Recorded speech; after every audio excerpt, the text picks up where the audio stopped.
the presentations on the day as well as the record of the day. Just in case you haven't used Teams before, it's very simple. There are only a couple of icons that you need to be aware. It could be on the top or at the bottom at the bar, depending how it's configured your computer, but you can see the symbol of the camera to switch on or switch off the camera, as well as the next to it to the micro. If you're presenting, there is an arrow here, a square with an arrow up, just to share your screen. So presenters will be, you are welcome to share your screen during the presentation and take control of it. And if you want to have ask a question, you can pull your hands, although we don't expect any questions today, apart from it's going to be a more interaction between the person presenting and or pitching the idea and the panel. And finally, if you have any question to the panel, you're more welcome to put it into the chat. Okay. This is the agenda for today. So in a second, I'm going to give an introduction just to give a handover to the panel to make an introduction about themselves. And we'll start straight away with Dr. Ann Pan that will pitch their idea, followed by the rest of the people.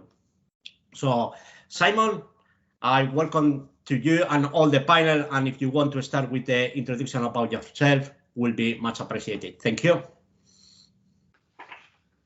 Thank you. There are two Simons, so Simon Robeson. I take it you want me to kick off, Ruben, yeah?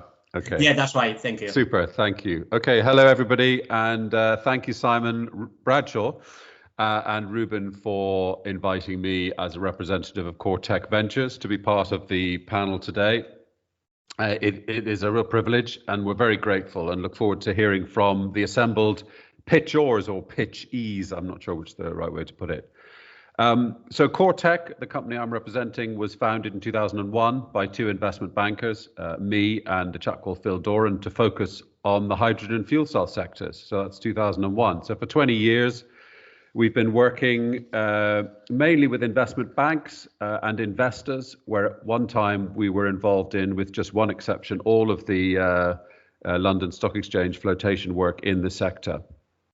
Our hydrogen and fuel cell developer activity has mainly been outside of the UK up until relatively recently, because that's where the industry has been for the last 20 years in, for example, the Netherlands, Germany, the US, Canada, with a few notable exceptions, not least ITM Power, which you may have heard of, the electrolyzer company.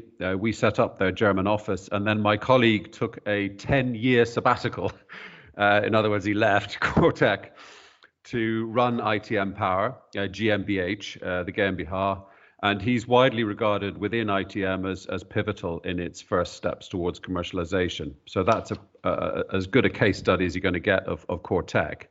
Fast forwarding to about 18 months ago, and cognizant of what's happening in the renewables industry and their interest in hydrogen, who are obviously looking to sweat their assets during constrained off periods, we created a separate entity within CoreTech called Renewable Hydrogen Solutions. And that's part of CoreTech that's focused on both renewable hydrogen consultancy and project execution. And to deliver the renewables part, bearing in mind that CoreTech is fuel cell and hydrogen, we teamed up with a couple of senior guys from within BP, who've been running renewables project execution business that they set up in 2012 called Linden Energy. They've got 2 gigawatts of pipeline of PV projects, and we're trying to get hydrogen into all of those with them. The result is that collectively, if you take hydrogen and renewables expertise, this business within CoreTech, Renewable Hydrogen Solutions, has about 80 years of hands-on experience in this sort of global industry. And just to wrap up, in regards to my repeated use of the term global, make no mistake that the competition and therefore the networks required to address this opportunity are global, highly active, and are highly developed in many cases. Developers of hydrogen and fuel cell tech outside of the UK have been doing this for 20 to 30 years, and many of them have been receiving investor and government support in the tens and hundreds of millions of pounds across those decades. However, and that's why we're all here today, some of those sectors, hydrogen and fuel cell sectors, remain pre-commercial. And therein lies the opportunity for those of you that have come today to pitch your company's development intentions. And I very much look forward to hearing them. Thank you, Ruben. Thank you very much, Simon. Really good introduction. Stefan, as you are on the next to Simon on my screen, do you want to go next? Thank you. Sure, thanks, Ruben. Yeah, hi, I'm Stefan Eldred. I work as a knowledge transfer manager at KTN, Knowledge Transfer Network. I'm in the clean energy and infrastructure team, so work across all technologies, but particularly hydrogen, batteries, storage, this type of space.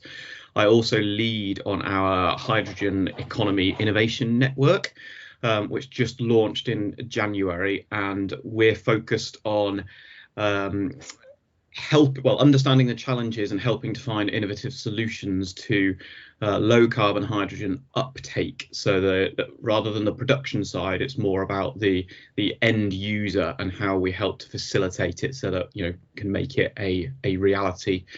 I also work a lot on something we have called IX, Innovation Exchange, which I won't do a sales pitch on that, but that's very similar to this. So looking for innovative solutions to particular challenges that large organizations might have, or regions, or things like that. Prior to KTN, a couple of years ago, I used to be a national energy manager for large industrial, so cement plants, asphalt plants, that type of thing. So I was very much on the other side of the fence. So I was both looking for funding for things like heat recovery and trying to implement things like battery storage, frequency response across a large number of sites, that type of thing. But yeah, really looking forward to hearing your solutions and having a good discussion today. Thanks, Ruben. Thank you very much, Stefan. And our next person on the panel is Robert Dent from BOC. Robert, over to you. Hi, everybody. Thank you for attending today. Yeah, my name is Robert Dent, or Rob, as you might want to call me. I work for the BOC Linde Group in applications engineering, and what that involves is a lot of the safety systems, reaction control, and gas phase chemistry that is associated with industrial clusters, so Klaus processes, SMR processes, partial oxidation. 5 minutes just to allow for. Apologies, Rob. So, as of late, I've been heavily focused on industrial decarbonisation with the prevalence of the IETF and Innovate funding streams. So whether that's through hydrogen or oxy-fuel or emerging technologies. That's kind of my position in BOC. Linde have over 100 years experience in the hydrogen market, and we've been producing it at scale for many years. We're kind of going through the same transition as everybody else is going through in that sector, in that we have to decarbonise, and we have a responsibility to help our customers decarbonise. So yeah, really looking forward to hearing your ideas today. Thank you very much, Robert, and apologize for just that intrusion on your introduction. And our last panel, or member of the panel, but not least, is Jordan Darby from Darby Associates. I hope I have said it right. All over to you, Jordan. Okay, thanks, Ruben. So hi, everybody. My name is Jordan Darg. I'm actually here representing the Tees Valley Business Hub this morning, rather than my own company, Darg Associates. So good morning, everybody. Delighted to be here today. My role within the Tees Valley Business Hub is I'm a director and founder. And basically, we do support organisations to get ready and prepared to go out and scale. So I will be looking at each and individual business today in terms of growth plans and how that company can become more commercialised. In addition to that, we work with organisations to get them ready for investment also. And myself wearing another hat, I'm a director of North Invest. We have an angel network of investors. So today I'll be working within the panel to look at companies who I feel we can work with to be able to take through to that investment stage, that investment landscape, and really help you scale your business. So taking your innovative idea to a commercialized business overall. I'm delighted to be here this morning with a great panel, with some great panel members, you know, and really looking forward to learning about your business solutions and your projects. Thank you. Thank you very much. So I think that we are about just to start ready to go with the first presentation from Newcastle University. It's Dr. Ann Pang. Hi, yes, thank you. Right, okay, so all over to you. Just as a quick reminder, there is about 5 minutes speech, okay, followed by 15 minutes Q&A questions, okay? Yeah, thanks. So if you can share your screen, that would be, I stop mine. Yeah.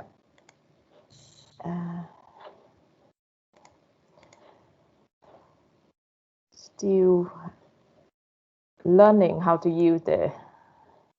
Can you see my screen? Yeah, we can see. So if you enable your screen and then you set it, please remember it's about 5 minutes pitch, okay? And when it's about 4 minutes, my colleague Simon will give you a hint, a note to tell you that you are coming close to the end of your pitch, okay? Thank you very much. Thank you. Thank you for the introduction, and good morning, everyone. First of all, I would like to thank the organizers for inviting me to present the hydrogen reduction idea at the event today. So I am Ann Phan. I'm a senior lecturer in chemical engineering at the School of Engineering at Newcastle University. So in the next 5 minutes, I'm going to show you the development we have achieved on hydrogen reduction via advanced thermochemical processes, in this case, gasification. So hydrogen itself is a clean and versatile product. It plays an important role in achieving our clean, secure, and affordable energy future. It has a wide range of applications from refining to chemical sectors and recently transportation sector. So hydrogen itself produces no direct emissions of pollutants. However, where it comes from may generate a significant amount of emissions of pollutants. So currently, more than 95% hydrogen produced from fossil-based sources, coal, oil, or natural gas. Very small amount of hydrogen produced from renewable sources. So if you take the fossil-based sources to generate hydrogen, you produce a significant amount of carbon dioxide. I'll just take a quick calculation. If you use natural gas, for every kilogram of hydrogen you produce, you generate around 6.4 kilograms of carbon dioxide. And if you use coal, it could be nearly double the amount of carbon dioxide you produce. So we propose the gasification technology, and gasification technology is a well-developed technology for coal. However, it cannot be directly applied to biomass or residue or waste, because we are looking at the renewable sources here. The reasons, as I put it down there, because of the high degree of heterogeneity of your feedstock. For example, waste, there's a lot of components and it varies, depends on the season, regions, and so on. Your renewable sources have a very high volatile content, 3-4 times higher than the normal coal you use in the gasification. And those volatiles release rapidly. Around 80% of the mass lost in the temperature range, very narrow temperature range, 250 to 500. And also there is a slugging issues because, for example, biomass or residues contain high ash, which have a very low melting point. So the another issue of biomass waste gasification is you produce a very low a ratio of hydrogen to CO, which it can only be used for electricity in the engines. You cannot use low ratio of hydrogen to CO for the chemical processing. For example, go to the liquid fuel. You have the low hydrogen content in the gas stream. You obtain high CO2 content. It could up to 20-25%. High tar. So tar is the high molecular weight compounds, and it will condense into the paste like material when you cool your gas down to around 60-70 degrees. So that's a problem when you use the producer gas from the gasification if you don't clean your tar. Because a lot of feedstock converted into tar, which you cannot use, and it's also the unburned material in your residue. So the biomass conversion is quite low. The process efficiency is also low. So are you supposed to be on the next slide because we're still on the title slide? Oh yeah, I'm in the next slide. I'm in the third one now. Did you want to be on the next one? So this is the problem. Can you see my screen? Yeah, we can see your screen, but you need to go into slideshow mode because we can only see the title. Oh, sorry. I think it's in the. Is it in the? It's in the show small now. Can you see it? We can see the second slide, but you're just in the standard mode. So you can go. I can read it like this. It's just that you weren't going through them. I think she needs to click enable editing. In my screen, it's if you press enable editing, maybe. Where is that button? At the top.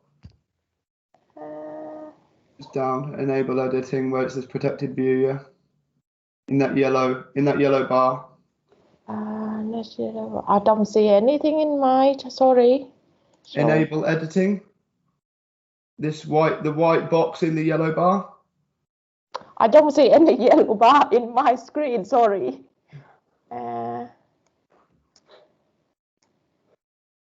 What's the problem with it? Let me stop this and show it again, sorry.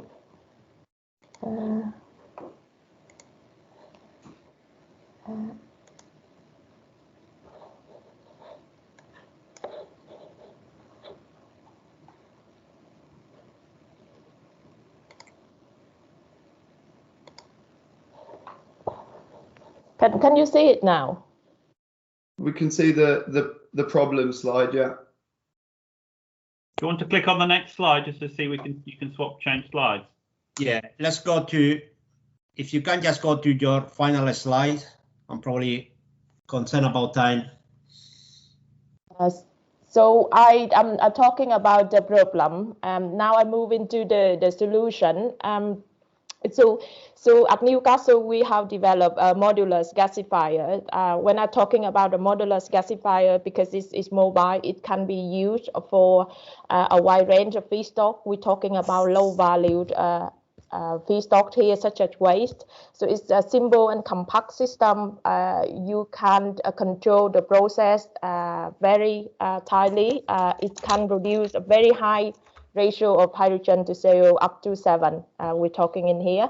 Very low CO2 content in the gas stream, low tar content.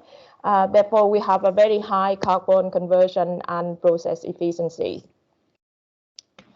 The market potential, because the process we develop, it can be used as CO2 as a gasifying agent. So it's the alternative route to utilize CO2 as a carbon source. So you can eliminate the CO2 separation and storage. The high quality gas, you can either use it for liquid fuel production or you can separate for hydrogen application purposes, for example, fuel cells or in the electricity or power generation. And as I said, this is the mobile unit is suitable for small-scale hydrogen reduction. It can be embedded in the waste management sector. When you use this scale for waste management sector, you solve two environmental problems. The first one is the waste generation, the landfill, and the second one is you can replace the hydrogen from the energy or emission intensive process. It can be integrated with renewable energy, so it can use the solar energy to generate the heat. So that's in a form of chemical storage system we're talking in here.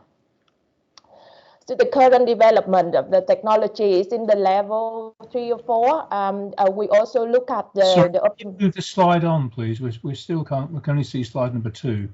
Is that where you're supposed to be? No, this is number 4. We missed number 3 as well. You're still on slide 2. So can you see the solution in here? Can you see this slide? Yeah. So I've finished this slide. Okay. So this is I'm talking about the solution we use.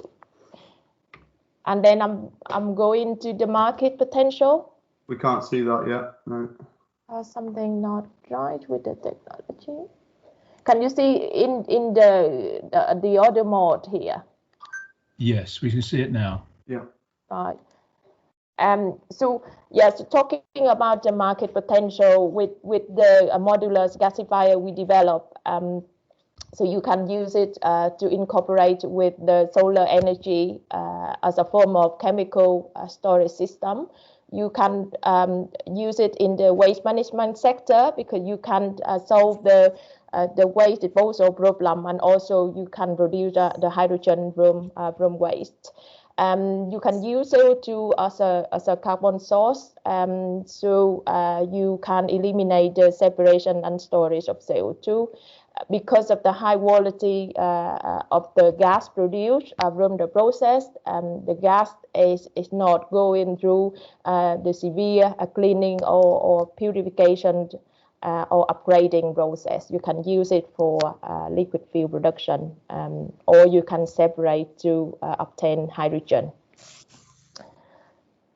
So I move into the current development. So the technologies at the TRL 3 or 4, we also do the optimization. So we use the artificial network in order to look at the effect of operating condition and the feedstock style.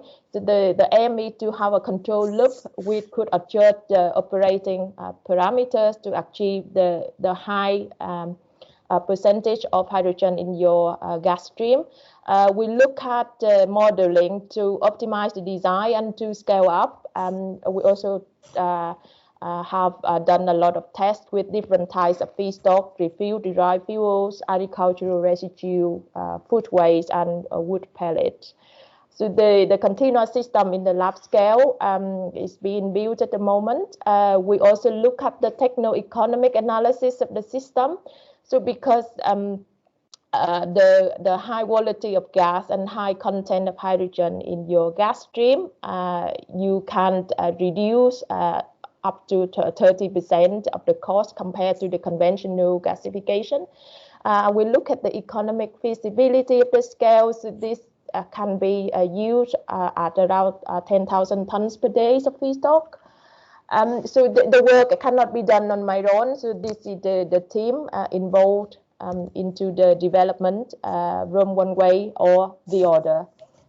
Finally, thank you for your listening. Thank you, Anne. I'm really sorry for the technology. I really don't know how to. Can I just see slide 3 again, please?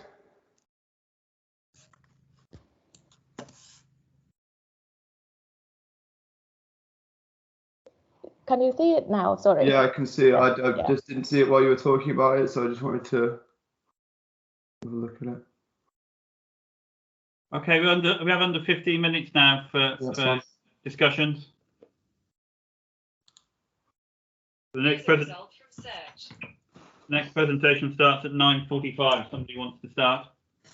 So can I stop sharing so I can see you, because at the moment I cannot see anything. so who wants to start with any questions from the panel? It's Simon here. Hi, Anne. Hi, Simon. I'm not far from you in the Durham Dales, and congratulations on your project to this stage. One of the things that would be useful to understand is what interactions have you had with, if you like, the commercial side of these ideas? So, obviously you mustn't break any confidentiality clauses that you have, because this is an open discussion. But perhaps can you give us a sense of, are you speaking to people in industry about this and working with people in industry to help focus the direction? Because at the moment it looks like it has so many applications that often focus is key in this area, because you've only got so much time and so much funding. Thank you. Yes, I agree. Thanks a lot for that question. So I'm working on that one. I haven't had sufficient potential companies or industry to invest or take the idea forward. So that's one of the reasons I would like to go and promote the work and work with the business enterprise department in order to promote it. Thank you. And have you had any assistance from people helping you to focus on the commercialization from within the university? So I talk to the business manager in the School of Engineering. So he's in the team there. So he in his side, he tried to contact with the number of business, but haven't had any kind of definite. Okay, and so this is my final question. And so you've had no funding, if you like, from, I understand there's a sort of proof of concept fund that's being managed at the moment by people at North Star. You've not had any interaction with them in terms of helping you to start thinking about what the process would be to commercialization. Okay, that's useful to know. Thanks, Anne. Yeah, no, I haven't. Yeah, I may have to look at that to see if it could they could help me with that kind of thing. Well, I'm more than happy to follow up with you and after the meeting. Anyway, over to everybody else. Thanks. Hi, Anne. My name's Jordan. Nice to meet you. Hi. Hi there. Hi. So great presentation, Anne. Obviously, I tried to keep up as we were going through a little bit, but I did get quite a good overview and some great questions from Simon there, because that leads me on to my discussion with yourself as well, Anne. So just in terms of obviously the commercialization support, it feels like there hasn't been anything done on that side, Anne. And probably rather than me ask you numerous questions at this stage, because it feels like you might be a little bit early to answer some of those questions, I probably would just like to maybe have a chat with you offline and start to initiate some of those conversations, and along with Simon can make introductions to North Star as well. But maybe we could have a chat with you in terms of just maybe giving you a bit of investment readiness advice as well. Thanks. And really starting to map out your commercial offering, basically. So rather than me ask any questions and put you on the spot at this stage with regards to business planning, let's have a chat offline, and I'll ask Simon to share my email address with you. Thank you. Thanks. Hi, Jan. Hi. Long time no speak. Haven't seen you in about 3 or 4 years, I think, since my last position. Yeah. Thanks very much for your presentation, and it's good to see that your work's been sort of ploughing forward. There was just a couple of sort of technical questions I had, and I'd quite like to as well take this offline for a bit more of a technical chat afterwards, if that's all right. But in terms of the 1,000 tonne a day to make that economically viable, is that throughput of feedstock, or is that output of hydrogen? So that is the throughput of feedstock. And I would like to highlight another thing is we didn't take into the tipping fee, so we will take the cost of the feedstock in there.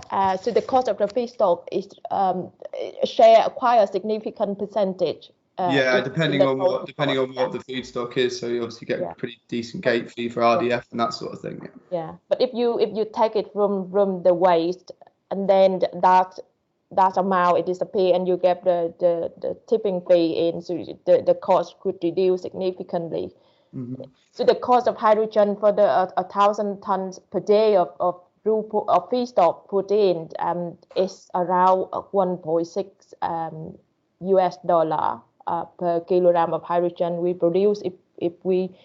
Is that uncompressed? So that's that sort of ambient pressure, just as it purified hydrogen off the end of the syngas, but not compressed. Okay. Yeah.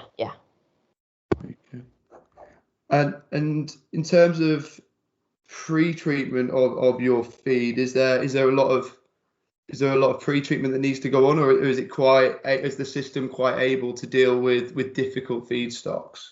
So the system is flexible. It's minimize the pre-treatment step. You have to cut it into a certain size. That's the thing we need. Yeah.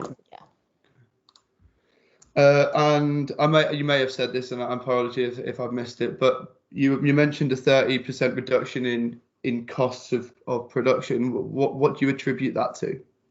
So, for example, if we look at the conventional gasification process, which is now in the TRL 7, 8, or reach into the 9, when they use the fluidized bed. So that is how we compare our system with that. Okay. Yeah, that's all for me. Thanks very much. I'll catch up with you afterwards because there's some more detail that I'd like to go through, but it's probably not for now. Thank you. No problem. Hi, I'll just jump in very quickly. It's Stefan here. Similar to Jordan, really. It might be offline conversations. I'm interpreting from what you've said that as well as not having too much in the way of commercial discussions, you haven't explored or had too many conversations yet on potential funding, so BEIS or Innovate UK, that type of thing. No, I haven't. I have talked to a few companies because Newcastle, we have a collaboration with the Northern Gas Network, so it's back into 2 years. So I had a discussion that whether or not I could scale up or put something there, but we are struggling. We apply a few times and with the other project, but take the gasification technology embedded in there for the hydrogen network. Couldn't get anything, so I haven't got the finance in order to do anything. No, that's fine. I mean, again, we can pick it up offline, but there's a couple of funds this year that I think might be relevant from a BEIS point of view. So it's definitely worth watching this space on that. From a technical point of view, I mean, Rob is way ahead of me on the technical questions, but I was just trying to gauge. You talk about being sort of TRL 3, maybe towards 4. Do you have a structured plan to get you to that sort of demonstration level? Even if it's lab scale demonstration, have you got timescales for that? Yeah, so I at the moment there is the work behind the scene. I didn't show much in here. So we do the simulation, the modeling to look into the optimization of the design, and then in the larger scale to see how is the thermodynamics, the thing behave inside. Yeah. So that we can do with little funding. So when we have that, then with the continuous process, it was built before the lockdown, but and then it just slowed down, so we couldn't continue. So it just picked up recently.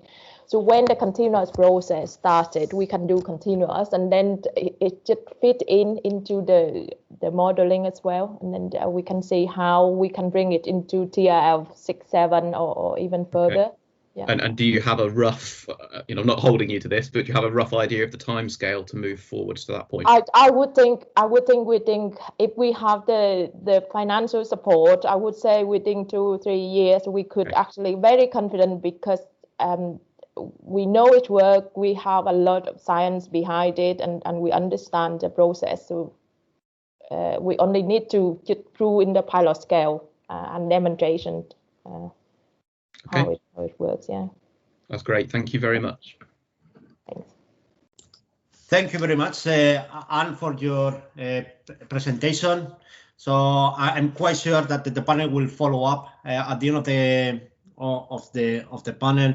Feel free to send us an email in case you want to follow up any of the conversations, or to find out more about the event that this applies to anyone. So I think that we are going to go to our next person from Newcastle University, Richard Court, who is going to pitch the next idea. So Richard, all over to you. Can you hear me? Richard, no, I cannot hear you. I think the sound is very low here at this end. Problem might be. No, Richard, I cannot hear you at all. Now, is that better? It's slightly better, but still a bit low. I'll have to use the microphone on the computer rather than the microphone on the headphone. So I'll try and speak loudly. Is that okay for everyone? That good, is that's perfect. good. That is perfect. Okay, thank you very much, everyone, for the time. Sometimes my camera plays up, so I may have to turn it off. So apologies for that. I'll now just start sharing the light now, in fact. Fantastic. So Fine. So I'll just start sharing my screen. Thank you. Let's see if I can get to the right slide. William, could you turn your camera off, please?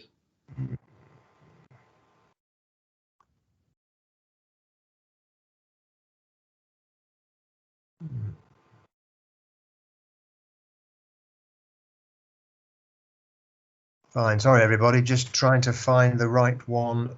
Here we go. There we go. And if I go into slideshow, that might even be better. Is that okay for everyone? yes, please do so. Thank you Fantastic. very much. All So of as I us- said, I'm Perfect. okay, thank you. So I'm Richard Court. I'm doing this presentation on behalf of Professor Ian Metcalfe, who's unable to be here today because he's off talking to the Royal Academy of Engineering. So this is presenting his technology, and we'll just get started now. We think this is the problem. Hydrogen, it's complex, large footprint of plant. You do need highly trained staff, and it does work at this rather large scale. And the idea that Professor Metcalfe's come up with is a simple, small footprint with a higher efficiency, which will reduce the operating expenditure. And we're not going to do this pressure swing absorption that you get with the normal hydrogen production process. And we have the idea that we will be able to produce a separate stream of carbon dioxide while producing this, so it produces a pure CO2 product.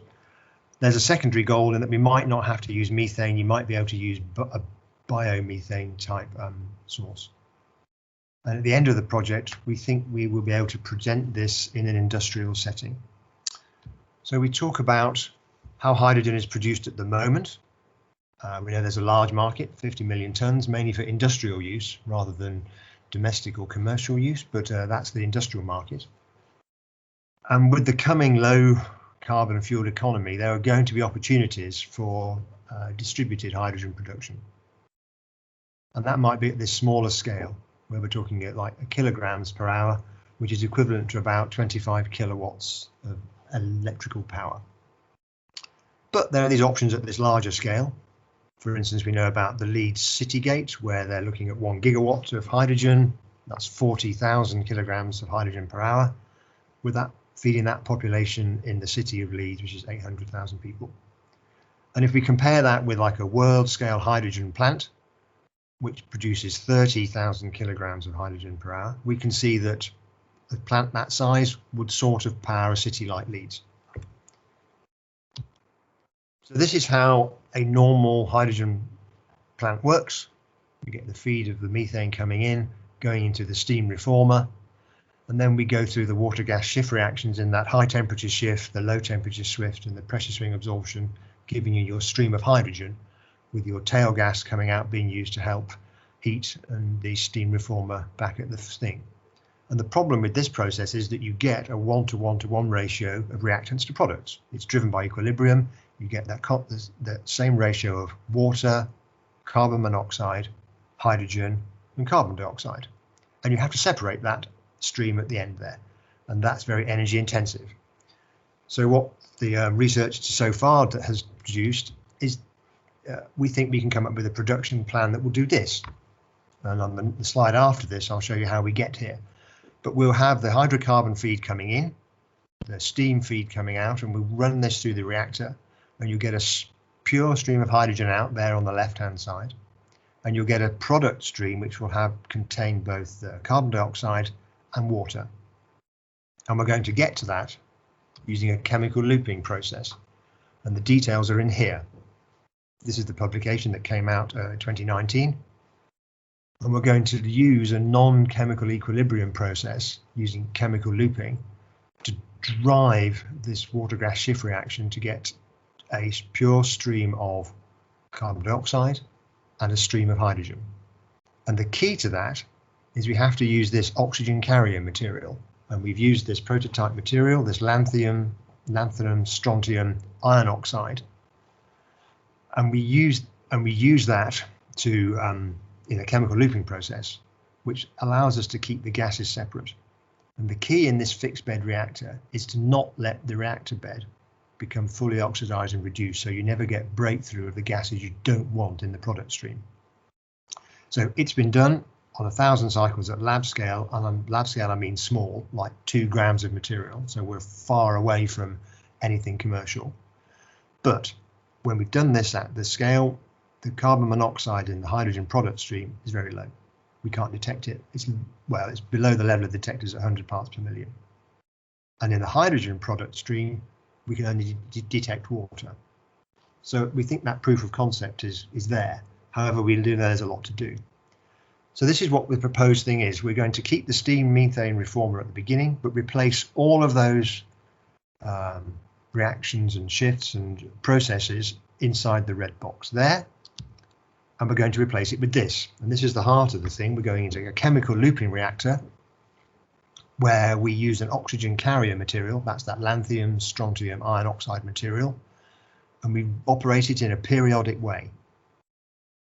And obviously, as a periodic reactor, it won't produce a constant stream of hydrogen unless you have parallel reactors operating slightly out of sequence. And that's something we haven't done yet, but we will do. But the process works by taking water, running it over the oxygen carrier material to oxidize it up. That is where you get your hydrogen stream from. And you've oxidized the oxygen carrier material in that step 1. And then in step 2, you feed back through your syngas, your hydrogen and your carbon monoxide to reduce that bed, putting oxygen back into it. And that's where you get the carbon monoxide producing this pure stream of carbon dioxide. I mean, it has water in it, which you have to separate out, but that's just a condensation reaction, which is very straightforward in comparison. So this is this sort of chemical looping process, which we have demonstrated at lab scale. So this is the objectives we have. It's a 2 to 3 year timescale. After a couple of years, we think we will be having an oxygen carrier material unit operating at 10 bars with 1 kilograms of the material in there, which would be equivalent to about 15 kilowatt size. We need to run it at 10,000 cycles. That would be 3 to 6 months of operation constantly to prove that it's really going to work. And we need to put it on an industrial setting, get it out of the lab. And we do have some outline agreement with some people who might be prepared to do that for us. Professor Metcalf's got funding from the Royal Academy of Engineering to take it to the next stages. We have a little bit of funding from the European Research Council. We've got some patents filed, and those have been granted in the US, Japan and Russia at the moment. We also have some IP work with St Andrews on looking at the material that we're going to be using. We know there are loads of challenges, which we can already see. The scale up from lab scale is going to be pretty hard because we've done it at 2 gram scale at the moment. We know that there are not any markets for this small scale production of hydrogen at the moment. We'd have to develop those. The problems during scale up are enormous. To get from 2 grams to 200 grams of material in the lab and then go from 1 bar of pressure to 10 bars of pressure. We know that at the moment we're using powders. We've got to pelletize the oxygen carrier material because otherwise we don't want the pressure drop across the reactor bed. There's lots of issues. Also, we know that at the moment we still make CO2. What to do with that? If it's natural gas, at best it's blue hydrogen. Maybe if it's biomethane, it might be green. But I think the point is in that last thing, if it works, the opportunity is at small scale distributed production of hydrogen. and that could be really useful. And I'd like to talk to some people about what you think about that as the potentials in the future. So thank you very much, and let's get on to the chat and discussion. Thank you very much. It has been very, very well presentation. So I invite the panel to come forward. Yeah, thanks, Richard. That's again an excellent presentation, and obviously one can see that the thought that's gone into this, that's gone into, for example, looking at the funding, and unless I've misunderstood, it looks as if from a funding point of view, you've more or less got what you need to, is it fair to say, to take it from lab scale to, or lab test, lab scale to say first demonstration type stage? And if that's right, who do you see without mentioning any names, but sort of generally speaking, who do you see as your natural scale-up partners in industry? Probably, well, in industry, I mean, getting on an industrial site would be useful. We're talking to a couple of people who are local, we've got verbal agreements and email exchanges that if we get through the next 18 months, they'd be quite happy to host that site to prove it.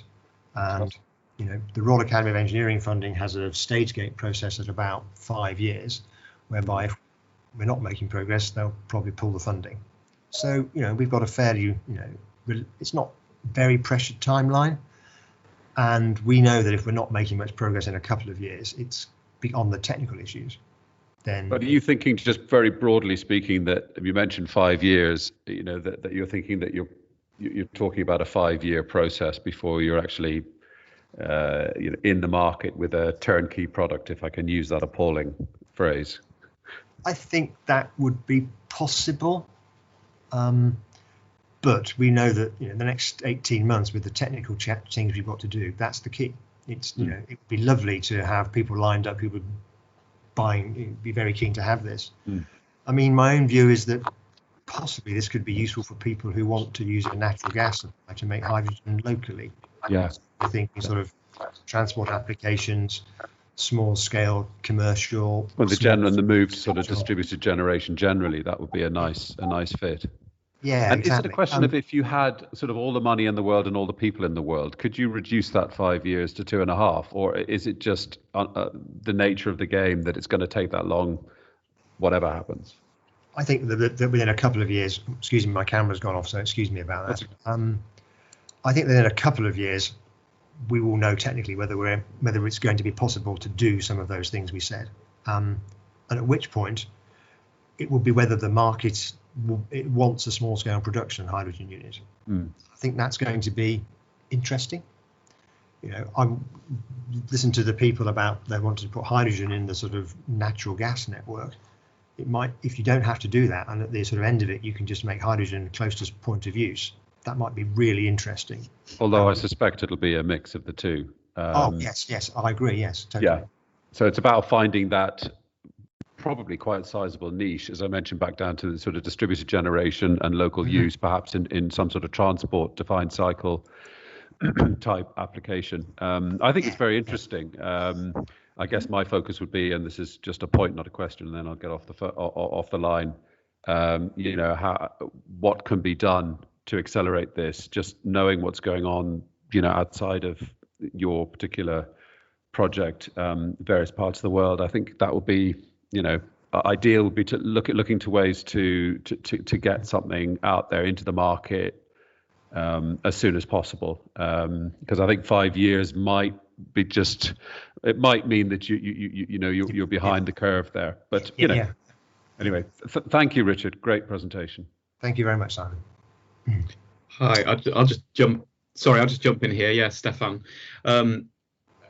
Simon's actually covered quite a few things I had down there. I think we're on very much the same page. So, but in your presentation, I think you sort of talked about the next 2 to 3 years being critical, but then I notice in what you sent over with a pitch form, you talk about very much development and funding over this 10-year period. So I'm not asking you to repeat what you've already said, but I think I'd echo what Simon said, really. If there's, you know, is it a question of, if you had more funding, could you turn that 10 years to 5 years to 3 years, you know, just to get it out there? Because I think what I'm understanding from your solution is really relevant, actually, that sort of small scale localized production. So both sort of end sector use, you know, in the UK, but I was also wondering if you'd thought about those uses elsewhere. So at KTN, we work with Innovate UK on something called Energy Catalyst, which is about sub-Saharan Africa and Asia, and it's not just hydrogen, but it's, you know, it's localized energy solutions. And again, if you had a demonstrator or something that you could show, I think that could be appealing in that more rural environment. Yeah, well, that's a good point. Obviously, the UK market's like critical for what we're planning to do until 2030. But you're right, elsewhere would be great to get into as well. Yeah, I think, and I think it's just, you know, I sound like a broken record. It's just getting to that point where you've just got something to demonstrate. It doesn't have to be fully commercialized, but yeah. And then really, it was just have you. So, well, I already mentioned Energy Catalyst, but have you explored, I mean, again, on your form, you mentioned about a particular grant over 10 years, but have you explored other funding yet, or are you still too early? No, we've got funding bids out at the moment with European collaborators. So, yeah, and we've had some bids in that have been rejected in the last year or so. So, you know, we're actively trying to find others. This is all research type money. You know, at some stage it's going to get much bigger than that, and it'll be commercial type things, of course. But yeah, I think it's very interesting. But as an engineer, I'm really worried about the next 2 years. Yeah, no, I understand. Yeah, and yeah, be interested to pick up offline and see if there are any other, you know, explore what funding streams you've looked at and what else is out there, because I think it sounds really exciting. If we can just get it moving on. Yeah. Okay, thank you. Thank you very much, Stefan. Hi Richard, it's Jordan. So basically Simon and Stefan have sort of picked up a few of the things I wanted to ask you about. But one of the key things I wanted to understand a little bit further, because I'm not from a hydrogen background, but is to really focus on, obviously, you mentioned that the markets aren't available yet for this product, basically. Just so I can be more aware of that, what type of markets do you envisage this being used within? And again, it's really touching on what Stefan and Simon's mentioned. I do feel that your timelines are very, very long, and this is such a competitive industry. So it's all about how this can be fast tracked, and how what you have available within your project team to enable that to be fast tracked is probably the discussion points that I wanted to have with yourself. Yeah, I think I guess the immediate problem is it's at quite a low technology readiness level, and if we don't demonstrate that the technology can be scaled up, we really don't have anything.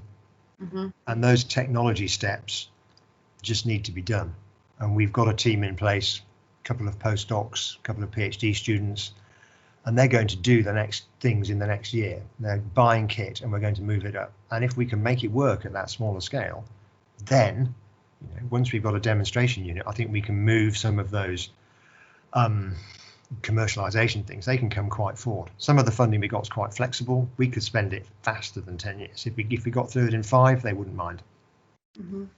And, you know, because we'd have got where we wanted to be. But I think without having proven the known steps we need to take in terms of making it larger, you're working at higher pressures, coming up with the control systems to make it a constant stream of hydrogen. If we can't solve those, we don't have anything anyway, so it doesn't matter. I mean, that's a bit, you know, casual, but we know that if we don't do that, we really don't have anything. And yeah, so, you know, we're looking forward to talking to people in about 18 months to 2 years to say that it's all gone really well. Yeah, absolutely.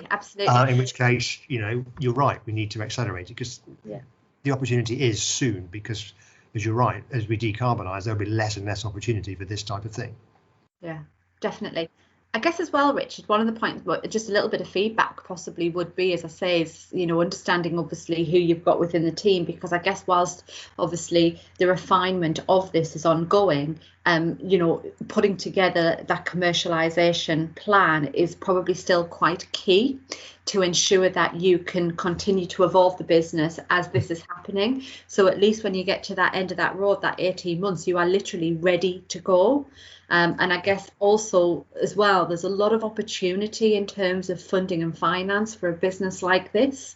And I guess for me, the reason why I'm probably pushing this so much on this feedback is it was very, very exciting to hear this. And I really, really would love to see this work, because I think it is a really, really exciting opportunity and an exciting project.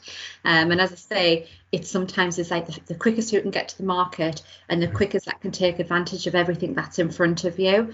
And I guess, you know, from my perspective, it's all about the team that you've got with you to make that happen. Yeah, absolutely. No, that's they're very good points about having the right team in place to go in like 18 months or so.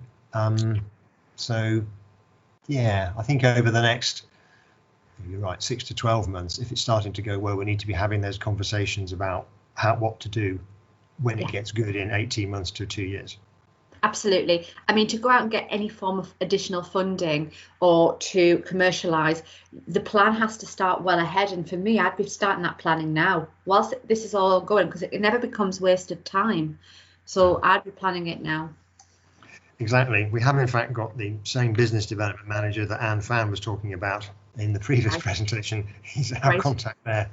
So we've thought about whether we're going to license it or set up spin-outs, or, you know, it's really, you know, do we want to be a manufacturer of kit, or do we just want to let someone else do that and give them the license, not give, you know, sell them the license? So it'll be interesting. Absolutely. And again, exactly what I said to Anne, you know, obviously if you want to pick up a chat offline, Richard, and just have half an hour chat with myself and see who I can maybe also point you in the direction of, and see if we can help, you know, initialise some of this early stage commercialisation planning. Yeah, that's all great. So Lovely. Many thanks to the panel. That's good. Hi, Robert, do you want to ask some technical questions? Because I'm not the man really. You need to get hold of Ian, but that's okay. Just a couple of comments really. And I just was having a look back through your figures on your comments of hydrogen production page, and I just have a look back over point 4. 1 gigawatt is not 40,000 kilograms an hour, it's about 18,000. Oh, right. Sorry. Bad and how much CO2 per kilo of hydrogen produced are you producing by this method? Is it still about 10? Yeah, it would be the same. It's exactly the same as a steam methane reformer. We haven't changed the thermodynamics of the process. We've just separated out how you collect it. Yeah, and then just so you're just effectively making the efficiency better through less energy needed to go into the separation and purification. Exactly. Yeah. Fine. I'd love to pick it up with you and Ian at some point in a bit more detail. Yeah. Thanks very much, Robert. Yeah, and similarly, we know BOC get involved with hydrogen. If you need to have another small reactor, that'd be fine by us. I'm sure it would. Okay. Thanks very much there. Thank you very much, Richard. So I think it's time to move to our next candidate. Candida from Penultimate Power. Candida? Yes, good morning. Yes, I can hear you. Yes, can you see my slideshow? Yes, I can see it quite clearly. I can hear you well. Excellent. So over to you. Right. Ruben, just to say that I have, regarding timing, I had a quick word with Simon and I may need a couple of minutes extra, but on the understanding that that's at my cost with the discussion with the panel. Yeah, that's right. So that's fine. Off you go. All right. Okay. Good morning, everyone. My name is Candida Whitmill, and I'm delighted to have the opportunity to introduce you to Penultimate Power's UK Energy Habit. Just a brief background, the UK energy demand is split between 20% power, in other words, electricity, while 80% is heat, transport and industrial uses, including carbon-intensive hydrogen production. We started up Penultimate Power UK because the focus was on decarbonising the power sector and not the larger but harder to decarbonise 80%. To tackle the 80% market, we needed a technology with a readiness level that could make a significant contribution before 2050. In Bill Gates' latest book on climate change, he states that if we're going to substantially lower emissions in time, it means utilising technology we already know about rather than trying to invent everything from scratch. Innovation is as much about new applications and services as it is about new technology. So the penultimate team drew up a list of exacting criteria of what we needed from an energy technology, including flexible load following to complement the expected increase in variable renewables. After a global search, we found what we were looking for in Japan. It's a high-temperature gas-cooled reactor designed by the Japanese Atomic Energy Agency, world leaders in HTGRs, and the first in the world to produce high-grade heat up to 950 Celsius. By comparison, most of the world's reactors are pressurized water reactors, PWRs, like Hinkley C, and they operate at 350 C. Although Hartlepool has 2 of the UK's 14 AGR reactors, which operate at 540. So why is 950 C so important? Well, at that temperature, you can produce hydrogen by high temperature steam electrolysis with an 80% efficiency compared with 60% by PEM electrolysis. High-grade heat will also enable our ultimate goal, which is the commercialization of the thermal chemical splitting of water using the iodine-sulfur process, which our colleagues at JAEA have proved is the least cost method for producing green hydrogen, but not yet at scale. So the Energy Habu is a compact 50 megawatt thermal, inherently safe design using triso fuel, and the little requirements for water means it can be located wherever customers need to plug in for a carbon-free, affordable, reliable heat and power, including green hydrogen. Being able to produce at point of use does away with distribution and system costs. And as we originally planned, the Energy Habu is responsive to seasonal heat and power load patterns without added storage, and thus is complementary to renewables. Our mission from day one has been to create and sustain skilled jobs across the UK supply chain, but particularly in the northeast and across the northern powerhouse region. To give you some idea of scale, the low case scenario is to build here on Teesside 20 units per year for 20 years, which equates to an installed plant cumulative capex of 40 billion. Why now? Well, I think we're all probably aware of number one. Number two, well, the foundation industries are worth £52 billion to the UK economy, and they provide 500 million jobs, skilled jobs, in over 31,000 firms, mainly in the north of England and the Midlands. If we are to keep and grow this sector, it is essential they are given the low carbon tools to remain competitive, and Teesside is part of that. And number three, green hydrogen is now being universally recognised as part of the solution. Why Energy Habu?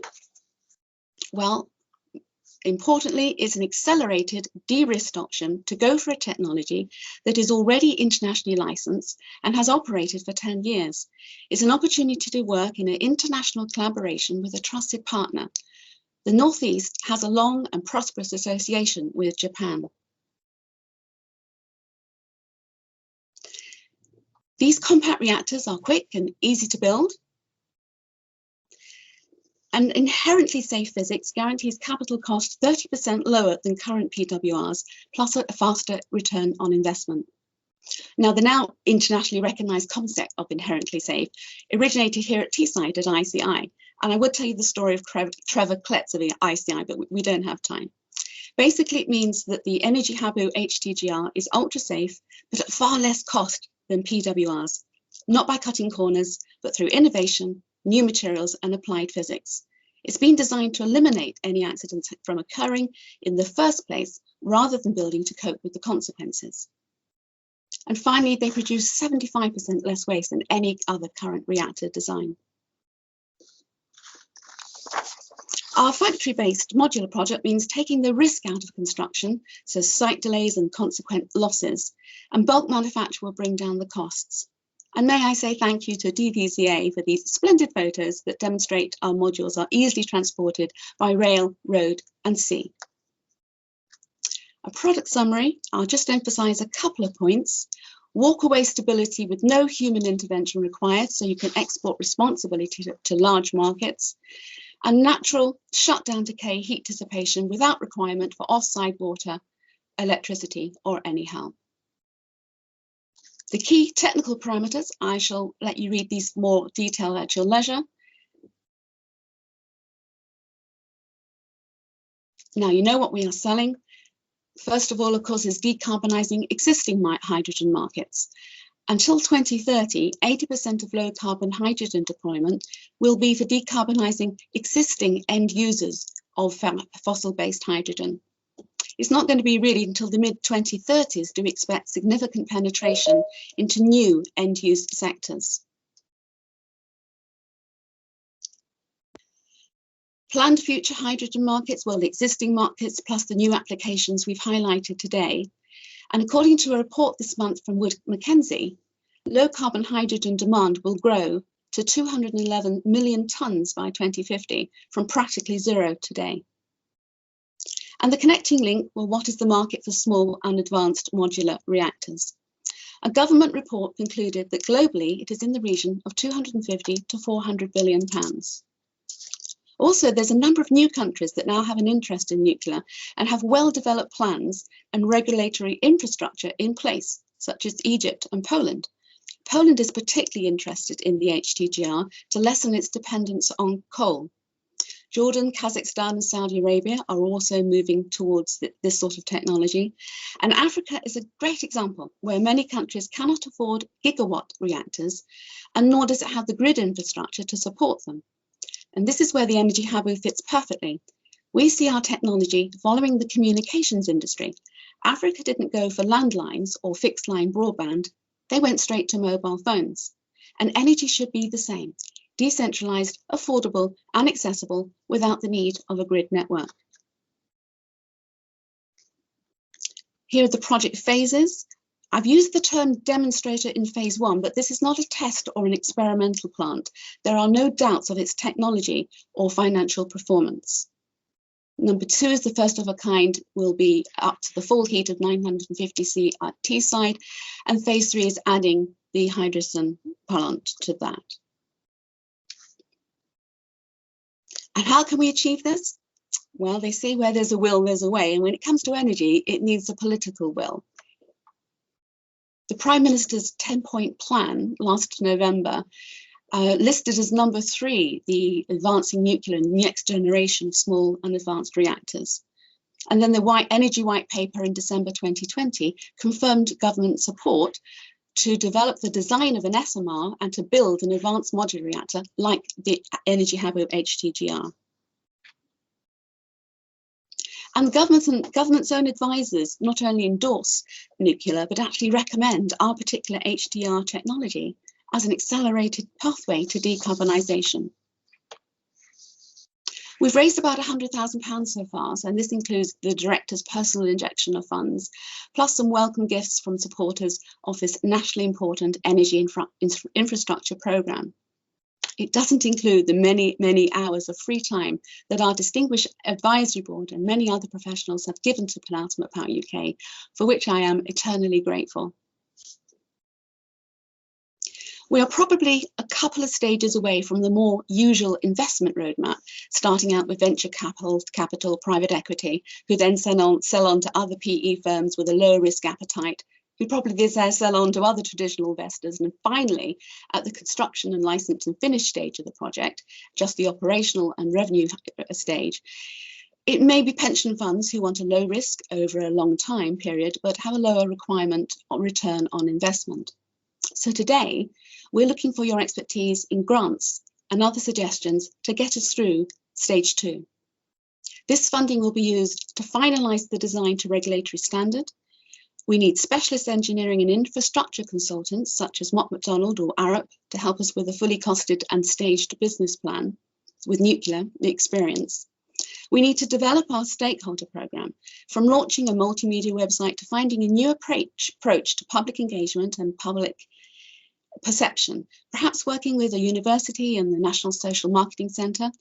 It's so important that we keep people informed right from the beginning.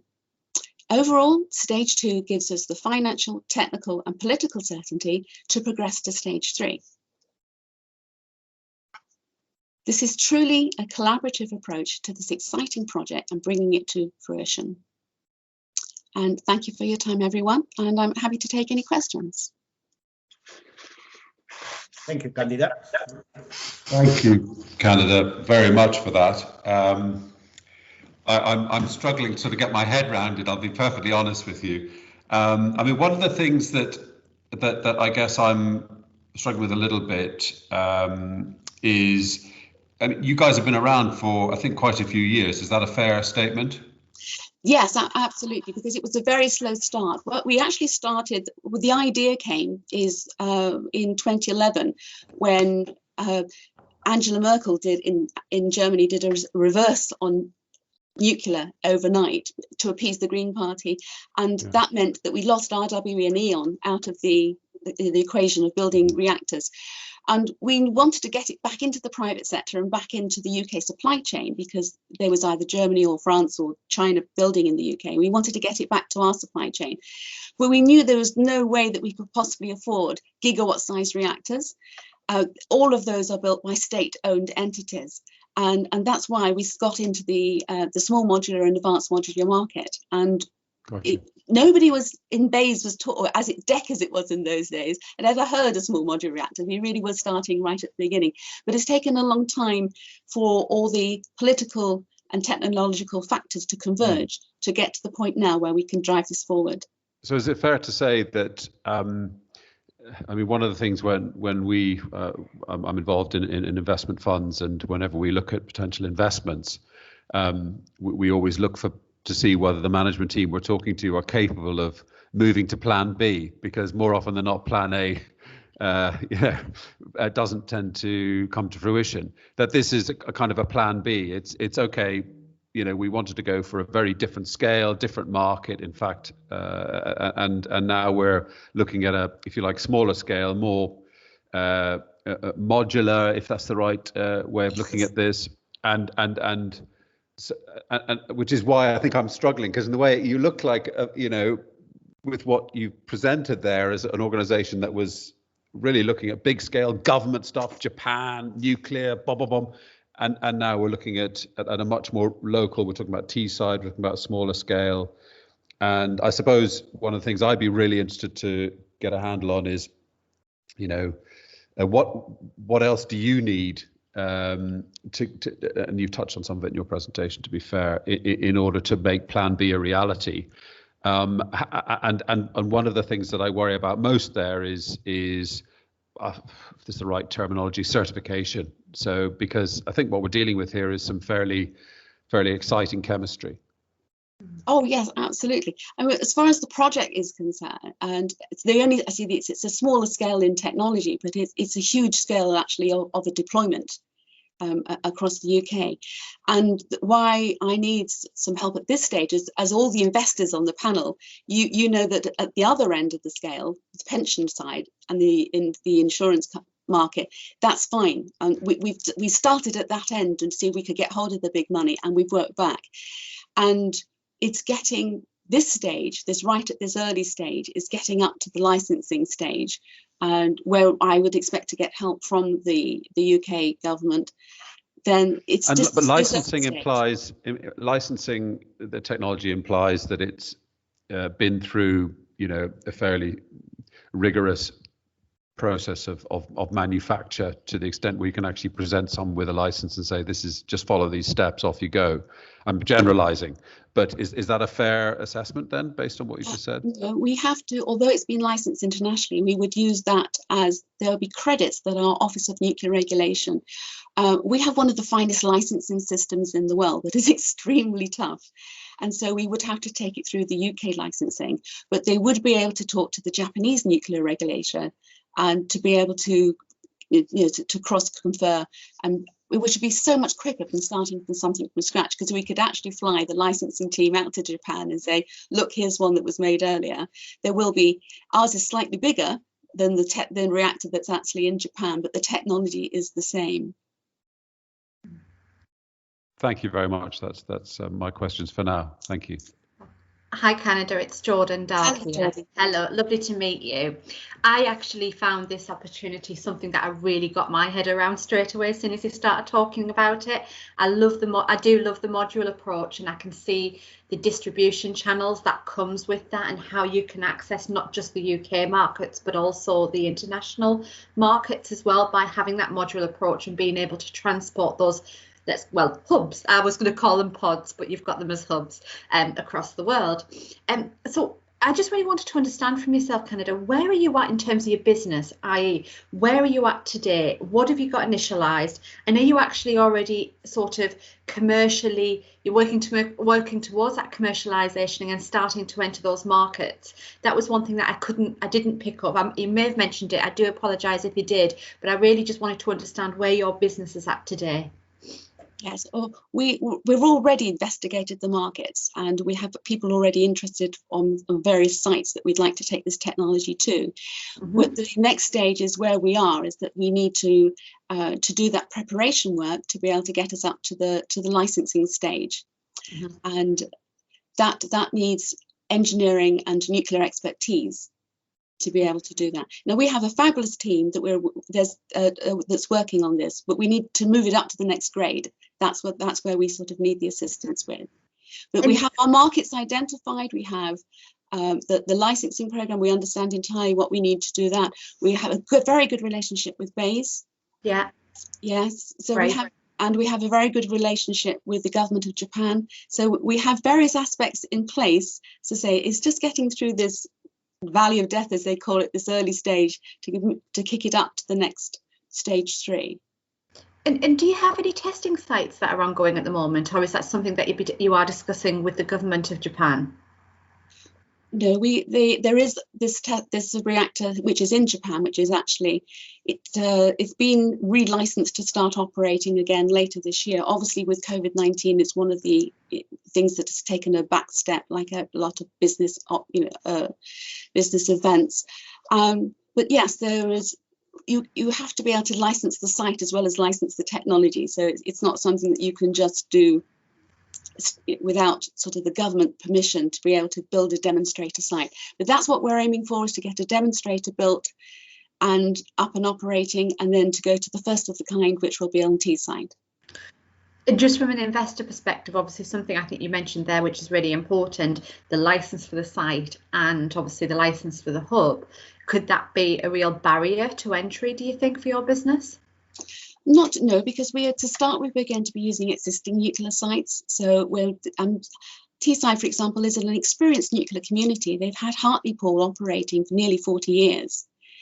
And so we have the skilled work base, we have the community that is used to, and that's where we'll be starting, is on existing sites. Okay, I've got loads of questions for you, but I'm going to let Stefan speak because I see he's got his hand up. But great pitch, by the way, and really, really well presented, Candy. It was really, really enjoyable to listen to. Thank you. Thank you. Cheers, Jordan. Hi, Canada.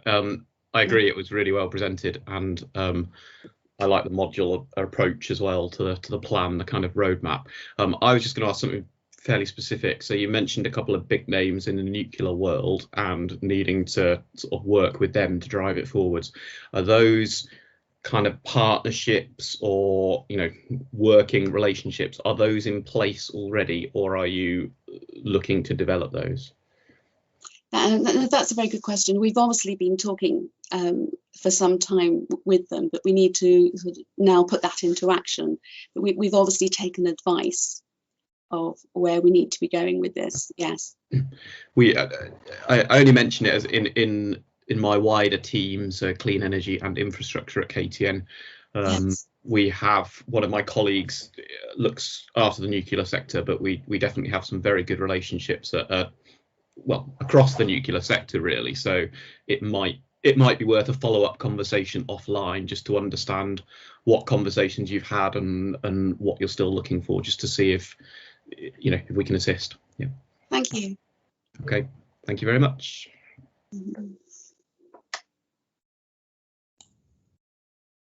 Right, Jordan, do you have another question?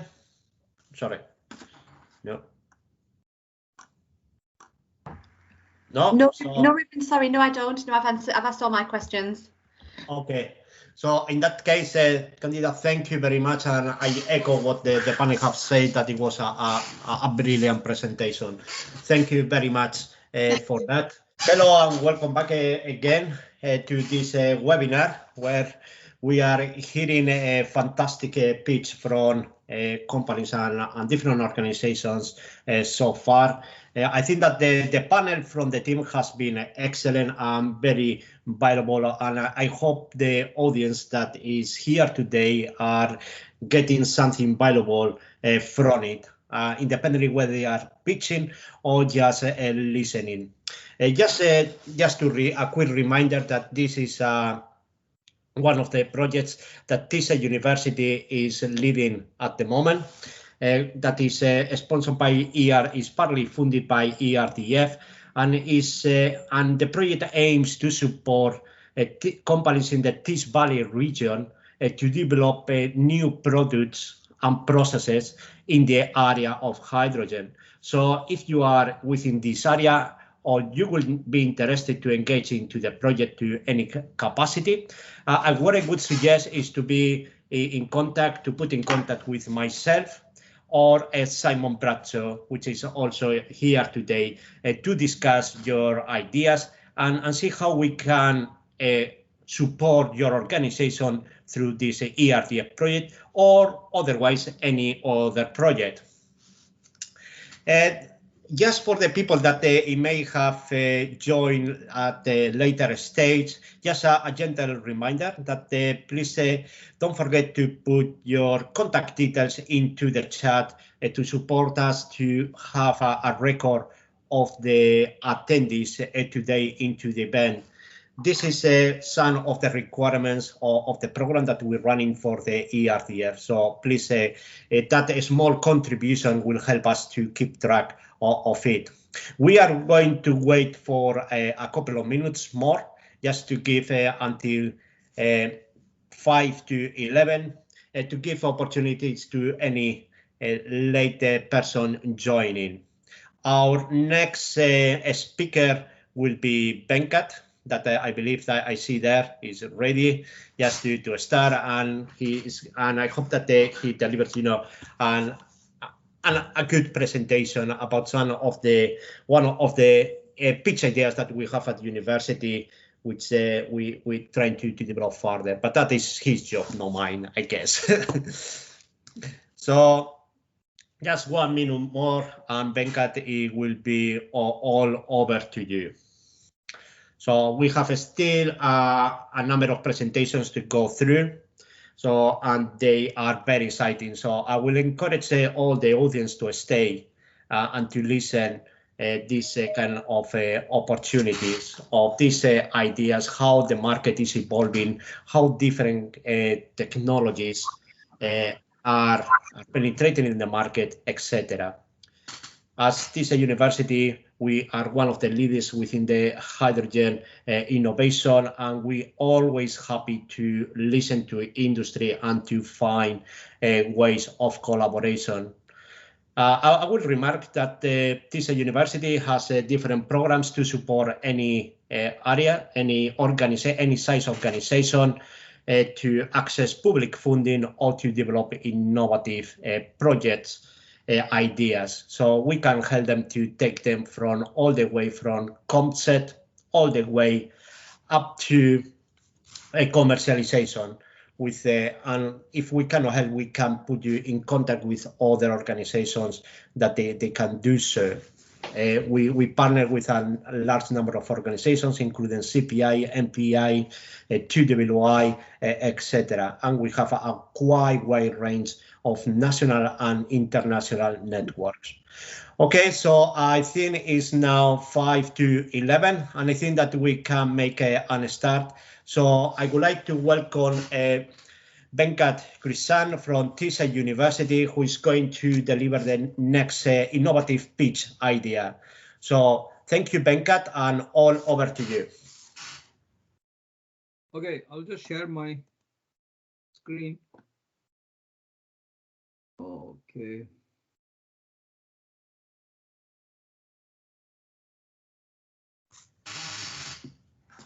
Okay, I think People should be able to see my screen here. And if you would like, I will make it full. Okay, so you should be able to see the full screen now. Yeah.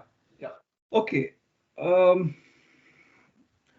am Venkat Krishnan, Senior Lecturer Chemical Engineering in Teesside University.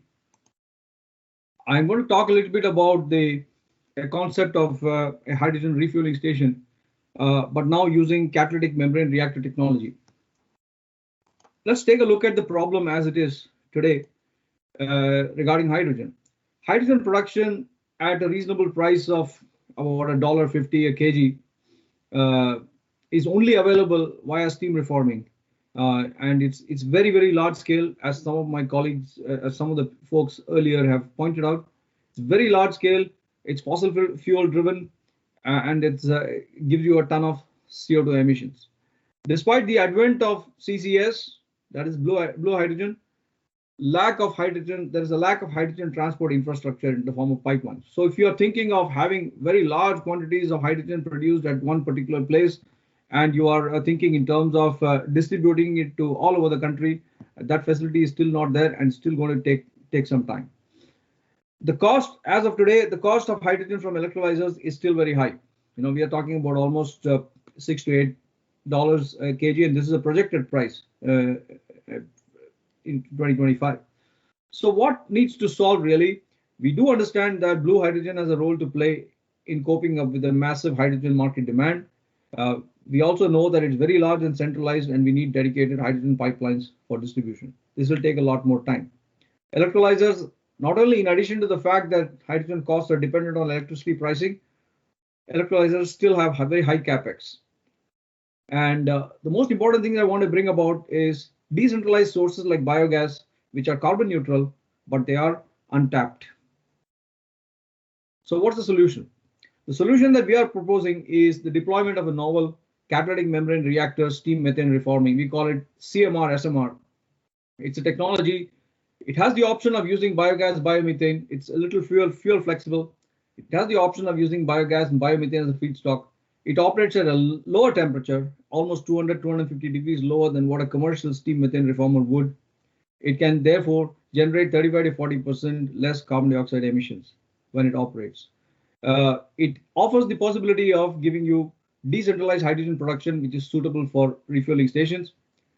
It exploits biogas, biomethane, and it's very, very useful in terms of producing hydrogen for farming equipment in decarbonizing agriculture, which is something which is a high priority area in the next few years. The essence of our technology lies in engineering. It's all about engineering and material science. And the idea is to come up with a robust system where you can have different geometries, you can have planar geometries, you can have tubular geometries, and you can come up with a very advanced way of making a catalyst and a membrane coated together in the form of a triple layer. And therein lies the innovation. And we are working on that. And once this is done, this can be integrated into a single one-stop shop reactor. And for folks who are familiar with steam methane reforming, they know that you got a steam methane reformer, you got a water gas shift reactor, and then you got advanced separation steps. So you got a considerable bundle of stuff coming up your way. Now all that is eliminated in a single, in one single reactor. It's part of what is called process intensification. Therein lies the innovation. Benefits, CMR technologies, of course, we made some good calculations, 40% reduction compared to a traditional SMR in terms of CO2 production. Cost of hydrogen would not be particularly very high here in this case, because essentially we are still operating on natural gas, and later on in biogas and natural gas. So, and the costs are not expected to go very high. It's still going to be cheaper than green hydrogen electrolyzers. Much better return on investment, essentially because of capital costs compared to electrolyzers. SMR technologies are mature, are basically mature and reliable. Electrolyzers are still in the process of evolution. Market opportunities, farms, ports, where biogas availability is immense from anaerobic digesters. We can generate modular refueling stations with hydrogen production for fuel cell vehicles. And once we develop these membrane technologies, they have wider applications involving gas separation, purification, and the chemical sector as well. Business model, we are looking at technology licensing, and hopefully many of the innovations that we are coming up in our lab in the next one odd year can be translated into intellectual property. And this is our strategy. The next 1 year, we are working on getting our laboratory reactor commissioned and making it work. Essentially, systems optimization 2022. And as we go a little towards the end of that phase, we would like to actively seek funding around that time, and which will enable us to end up with a much larger prototype. And then hopefully that can lead us into demonstration by 24 and 25. By 2025, we can target commercialization. And the drawing, the photographs here show the Teesside University laboratory, which is a fully fledged, almost to the point of commercialization. Almost to the point of not commercialization, almost to the point of startup really, and with all the safety bells and whistles that are expected for a proper hydrogen laboratory. So I will stop here and I will take any questions. Thank you. Thank you very much, Venkat. Unfortunately, I think that Simon is having some technical problems that we're trying to solve in the background just to log in. So he should be with us very shortly. And meanwhile, I will invite Rob. Do you want to come in with questions? Yeah, hi Venkat, thanks very much for that. That was really interesting. Yeah, I've got a couple of questions really. Do you see this technology being able to be retrofitted to existing SMR facilities to improve their CO2 footprint and also the process? Yes. The thing is, there are some elements of this technology which will make it rather quite friendly in terms of retrofitting, because essentially you're going to use the same furnaces. Essentially you're going to use the same furnaces, and you're going to use tubular systems. You could use tubular systems. You could also use flat plate systems, but we already have tubular systems in the industry. Instead of using packed bed, now you are basically using wall coated reactors. Yeah. So we do, yes. With the retrofitting is quite friendly. It's a retrofitting friendly type of technology. Okay. Actually, yeah, because that's something that I'd like to really be able to get involved in, is the pilot scale stuff. We have pilot scale facilities in Leuna, in Germany, which we can sort of modify for this type of pilot scale activity. So yeah, I can obviously take that offline with you. And who are you partnering with on the materials? Well, right now we are developing. We are looking at some novel substrates and some other interesting materials on which we can deposit these things. We have some small companies within the Tees Valley in the Wilton Center. So we are working on that, and perhaps I can mention that I'm not sure if I'm supposed to reveal all the names as of now or not, but I could probably we can have a chat with Simon and Ruben, and I can tell you, we can discuss that more. Yeah. Yeah, that's fine. Thank you. Hi, it's Stefan here. Yeah, great presentation, and the slide that you've left it on is actually what I was interested in. So you've got about seeking funding sort of between 2022 and 2023. Is that because you've already got funding, or because you just don't feel you'll be ready for it until that system optimization phase? The only reason I ask is I think, and I like your potential markets, so ports and farms. At KTN, we've got good links with both of those, including an innovation network which is particularly focused on decarbonisation of ports and harbours. So I know that a lot of our contacts would, they'd almost have this tomorrow if they could do. So it's just a question of, is that because is that you don't think you'll be ready for that funding until that point, or do you think it could be made faster, sped up? Well, yes, a bit of both. We have enough funds to do our commercial reactor right now. Because over the last 6 months, we've been hit badly with COVID. There are lots of ideas that were in our mind which couldn't be implemented, but we want to start implementing them in the next 6 months or so. And once, we are very clear that this sort of thing can be very successful. So there's no question of this project being left midway at some point of time. We will definitely end up commercialize or be in a situation where a prototype, a demonstrator will definitely work. If not at the end of this year, somewhere in the middle of next year, definitely. So the reason we seeking funding is it's a reasonable estimate that we'll go to the next stage somewhere towards the end of 2022. When we'll be confident enough to go to the next stage, and we will start looking for bigger pots of money round about that time. Okay, no, that's great. I mean, again, it would sound like a broken record saying this, but it'd be interesting to talk offline, and even, maybe not immediately, but even just coming towards the back end of this year to see what stage you're at and what funding might be coming up, just so that you can get ahead of the curve, really. Yeah. Right. Very much. Yeah. I'll prepare for that. Yeah, definitely. Yeah. Okay. Thanks for that, Ruben. Maybe we've saved you some time. I'm not sure. Thank you. No, yeah, that's absolutely fine. Yes, we have secure some funding at the moment through that ERDF that is going to secure to continue this project for the next couple of years. So that is going to accelerate that project. So it's fantastic. So I think it is time to move our next. Sorry. Ruben, I don't know if you realise we do have Simon Robeson back. If Simon wants to ask any questions now. Simon, I don't want to put in a difficult situation. Thank you very much. I've just sent Krishnan a text to say that I'd love to have a chance to sit with him and go through his presentation, sit with him in a virtual sense on another occasion. So I think that's the best way to do that.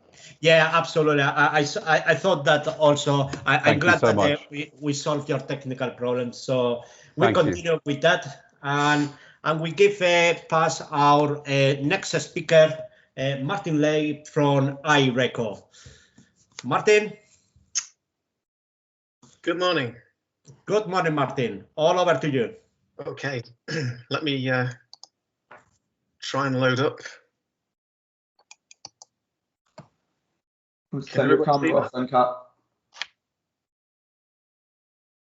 everybody see that? Yes, I can see it. Okay, good. Okay, my name is Martin. My company is called iReco. We kind of coming from a different angle from most of the presentations today. We're coming from a conceptual angle rather than a science angle. And the technology we're looking at is very simple. It's to create and store energy on the surface of transport. So what that actually means is that you are able to, in the future, create energy from the environment that you travel through.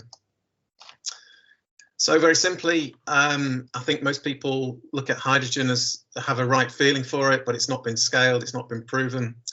In the transport sector, electric vehicles are not a solution for all transport, particularly short distance transport is suitable for electric, but clearly the difference now for longer travel, hydrogen or some other technology is required. And I feel at the moment that hydrogen is being adapted to be used like fossil fuels. So it's very much being pushed into familiar areas where maybe more radical thinking is needed. Hydrogen, again, the creation of hydrogen needs to be simple, needs to be clean, and needs to be efficient on transport. So at the moment, a lot of the solutions around transport are very energy intensive, which make it unsuitable or uneconomical at the moment to use up those technologies. And the other thing to overcome really is the public are very wary of hydrogen as a volatile fuel, which is a bit of a problem to overcome. So our solution is to create new energy materials. It's widely known that the lightweighting of vehicles is already accelerating due to electric cars and the weight of batteries, etc., etc. And if you take that onto another step, as I mentioned, you can look at storage of energy and creation of energy within those materials that are currently just features on a car or part of the car structure. So what we're trying to do is offer a hybrid hydrogen technology that can be used with all transport. So even with fossil fuel cars, even with electric cars, or ideally with hydrogen cars. And again, we're looking at the materials around that. So we're not looking for a lot of the renewable energy materials around at the moment, which are becoming very expensive. So some of the metals are becoming expensive because of the boom in battery technology. And so we're trying to move away from that. We're trying to move towards a more circular economy where we're looking at some of the carbon materials, which are more lightweight, potentially more durable, and are really uncharted at the moment. So as a market research, it's pretty straightforward, really. This is from the International Energy Agency. Hydrogen powering could reach up to 400 million cars, 15 to 20 million trucks, and around 5 million buses by 2050. The emphasis around that would be on distance travel as opposed to short journeys. And that's where we see where these materials could be used, as well as in short-term journeys, as well as an additional kind of top-up fuel, if you like, initially around some of these technologies. That's it.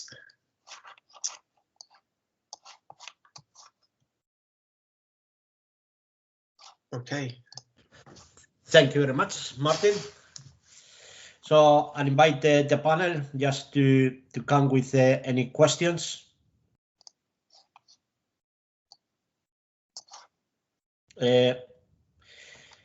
Simon, I don't know if you can hear me. Yes, I can hear you. I'd hate to disappoint and not wait my turn. I was holding back there, but I just thought, sorry. Hi, Martin. Good to see you again. It's been a little while. Hi, Simon. Yeah. In fact, it's been a few years or a couple of years, and I realized when you started this by saying we're talking very conceptually here when you began the presentation. But nevertheless, I didn't get a sense there, and it may have been because I was just still recovering from my technical issues of getting onto the event, as to what a product might look like. You know, how do you how does this turn into something that then becomes a saleable product, or are you just trying to influence the thinking around this issue? It's a little bit of both, I think.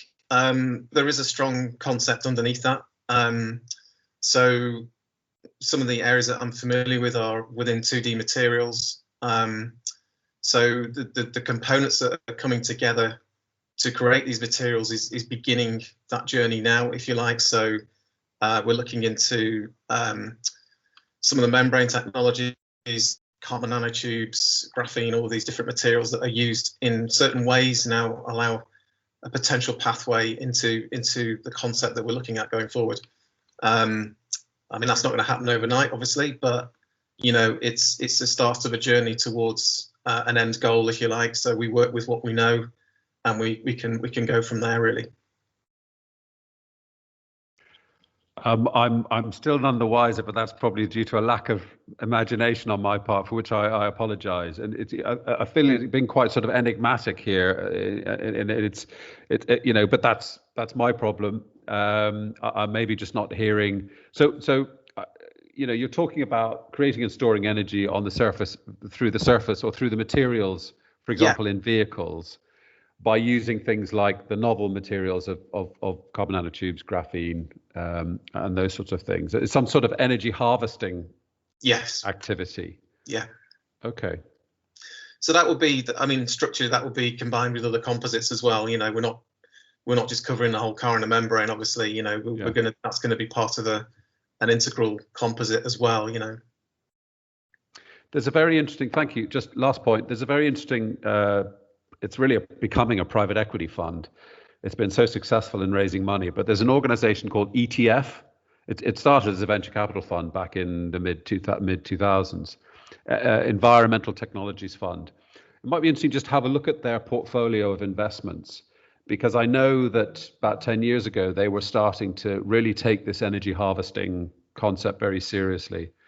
You know, a lot of it was to do with sort of man-portable type applications, but nevertheless, I think it'd be worth having a look there and just see who from ETF has been involved on the investment side or the analytical side of some of the investments they've made. And it would do you no harm to just pick up the phone to them and say, look, you know, where do you think I should go with this?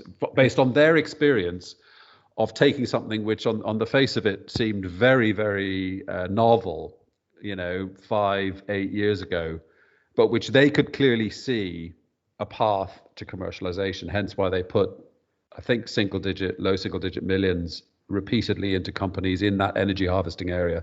It's just a thought. No, that's good. Thank you. Yeah. Not at all. Best of luck, Martin. Good to see you. Thank you. Yeah. Hi, I'll just jump in here. Yeah, it's Stefan here. I think I would echo Simon's point at the start that, if I'm honest, it's the first time I've seen you and seen your presentation. I'm struggling to see a little bit the sort of the end goal, the end product, what it looks like. And I suppose the comment would therefore be is it's probably also hard for whether it's investors or public funding or whatever to see that as well. So it feels like the focus, you know, I'm sure it's really clear for you, but the focus perhaps initially needs to be on making that clear. You know, even if it is, you know, theoretical at this stage, just what does that look like? What are we looking to invest in? What's the end goal? Yeah, that's a fair comment. I think, you know, with only having 5 minutes here, it's difficult to you kind of choose what you want to get across. Really, I didn't want to overcomplicate it. So there is obviously, you know, forward concepts around how it will look and how it will potentially behave as well. So I didn't want to come on here and just, you know, try and overload people with information, which is very easy. Yeah, no, that's fine. It would be great to, you know, to see those and see more information going forwards. Yeah. Okay. Thank you.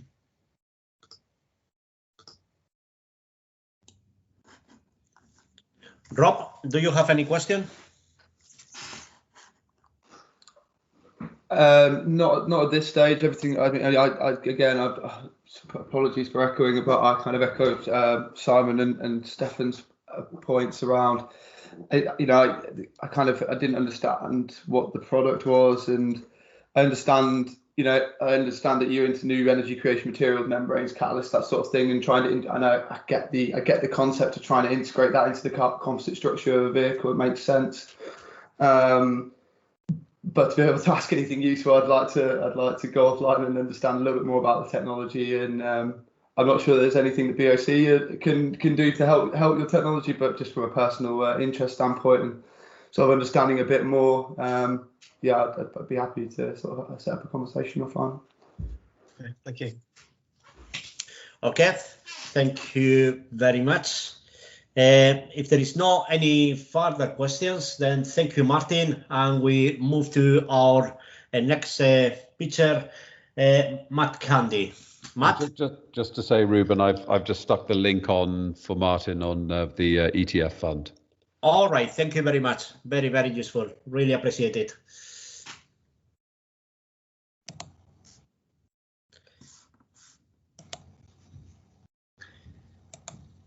Hello, everybody. Is that clear? Can you see my screen? Yeah, we can see your screen and we can hear you. So over to you. Perfect. Thank you. So my name is Matt Candy, and I'd like to introduce you to Steamology.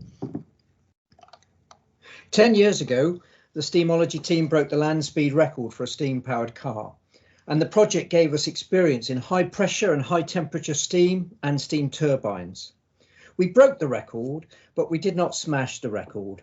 And so 5 years ago, we started to take a new approach to zero emission power. Combustion of hydrogen and oxygen creates clean green steam. There's no carbon, no NOx, no SOx or particulate. The only product of combustion is hot steam. And this picture shows an open burner test. We're transforming water into power. Following the untimely death of the project sponsor for a new land speed record, Steamology has been exploring commercial opportunities. We know that renewable energy is plentiful but intermittent. 10,000 times more solar energy strikes the Earth every day than we use, and it's free. Renewable energy can be used to power electrolysis. Electrolysis creates hydrogen and oxygen gas. The gas is collected, compressed, and stored in tanks. These gas tanks are the energy storage, the battery of our system. So when the sun has gone down or the wind stops blowing, energy is demanded, gas is combusted in our steam generator, and steam delivers power. Water is produced that can be returned for electrolysis. So we have three product groups that share common core technology. The first is gas to steam. Stored gas is used to generate steam for a number of industrial processes. Zero emission steam is generated within seconds at a wide range of quality and quantities. Pure steam can be supplied to a wide range of industries to reduce Scope 1 emissions, such as distilleries.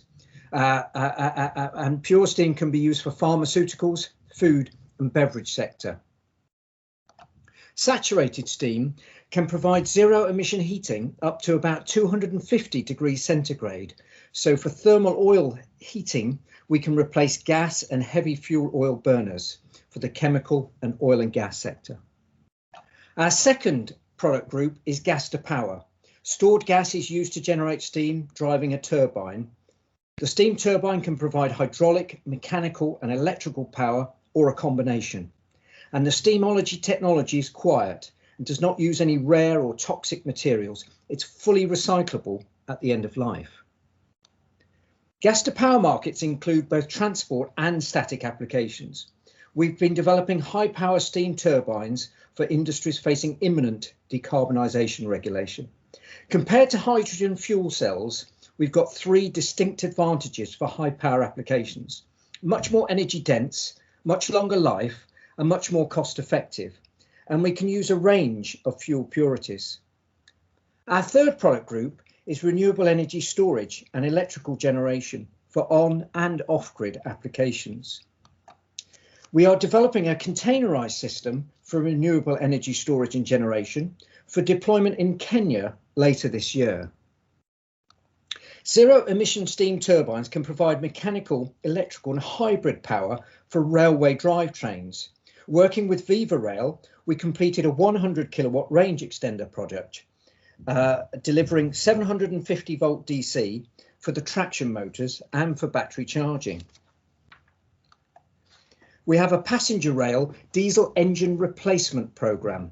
So a 300 kilowatt direct drive mechanical drivetrain using a ZF transmission Echo World Rail gearbox with the option to utilize regenerative braking. There are some 3,700 diesel multiple units in the UK network, and they face decarbonisation schedule of 2035 in Scotland and 2040 in the UK. A 300 kilowatt engine is a versatile diesel engine replacement unit with multiple applications and a global addressable market. Our rail freight power project is developing a 600 kilowatt steam turbine generator for demonstration later at the end of March this year. A Class 66 locomotive can be supplied with a range of flexible high power turbine options to the megawatt scale. Steamology can offer a single cab solution for retractioning freight rolling stock. So Steamology is currently pre-revenue. We've got workshop facilities near Salisbury in Hampshire. We've got a dream steam team of people with the strength and depth of experience for design, delivery and support of safe, affordable product with global reach. We have approved and filed IP. We're at TRL 6 to 7. We've successfully raised EIS seed and grant funding, and we're looking for investment and industry partners to progress to on-site demonstrator and commercial sales. So thank you very much for listening. My name is Matt Candy, and please let me know if you have any questions. So together we can make green power make a difference. Hi, Matt. Thanks very much for that. That was really interesting. I think it's the second time I've seen an iteration of that presentation. I was on one of Stefan's webinars earlier in the year.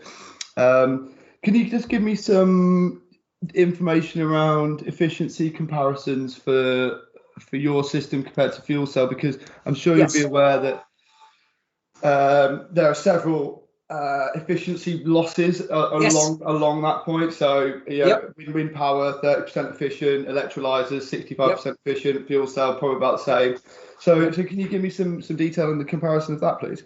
Absolutely. So end to end, the fuel cells to electricity are claiming sort of 50 to 65%, but a fuel cell to real power at the wheels may be in the 35 to 45%. So we put ourselves there at 40%. So from the gas to useful power at the wheels, 40%. We've chosen a Curtis wheel turbine, that really simple turbine, and it's an impulse turbine. So it's the kinetic energy of the steam that drives it. So it has really good off-design performance.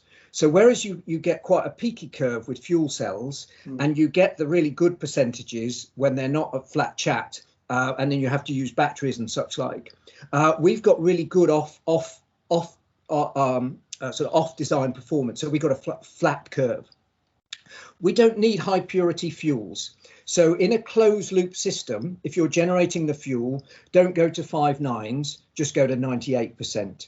We're combusting, so a bit of water in there. And also we can use SMR hydrogen. We can make the oxygen locally. So we can use grey and blue today for a green tomorrow. And so that enables that junction. If you're working with electrolysis, you might save 4 or 5% by not polishing all the way to 5 nines. We have to compress the oxygen, so there's an energy overhead there, but you'll do that for what you've saved. So we should stay ahead of the hydrogen. At the megawatt scale, batteries and fuel cells are very linear. So as you increase the number of fuel cells to the megawatt, 10 times 100 kilowatts, you can be spending £1 million. Our turbine in the picture I showed you would take a megawatt.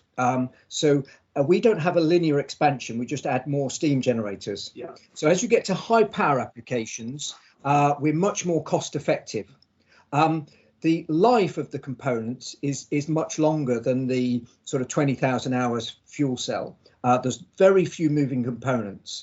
From an efficiency point of view, we're comparable with fuel cell end to end. There are advantages depending on how far up the food chain you go, if you like, and where you source your fuel from. And then in the long term, you might get through 2 or 3 capex cycles of a battery or a fuel cell with the life of our components. Okay, and that even with sort of small amounts of impurities in your hydrogen. Yes.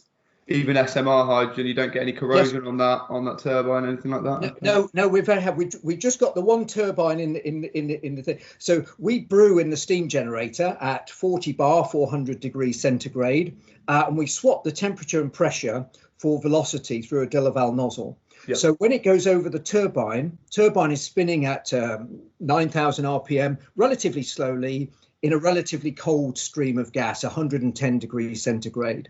And then we're mechanically reducing down to either a diesel mechanical transmission, a traditional gearbox, or an electrical generator. So the number of moving components is very few. The erosion on the blade and the coatings is all fine. We're not at super high temperatures. Yeah, and I guess that works really well for retrofitting these diesel models, doesn't it? Because there's a big switch out process for a full hydrogen fuel cell replacement. Effectively, you need a whole new drivetrain, whereas yours can just fit straight into the gearbox. Mechanically on. So that we're partnering, we're working closely with ZF, and so they have that Echo World box. But also at 300 kilowatts, you're into 44-ton road territory. We're also exploring marine. That 300 kilowatt up to the megawatt diesel engine replacement program is particularly exciting. The form factor of fuel cells and batteries for retrofitting onto particularly DMUs where you've got to electrify the drivetrain. But in marine vessels, what we're discovering is the first in will be a retrofit, but we can get all of our components. A steam generator is just 20 kilos. It's all manhandleable, and the packaging orientation is very flexible to the spaces that you get in ferries, trucks, rail, passenger and freight.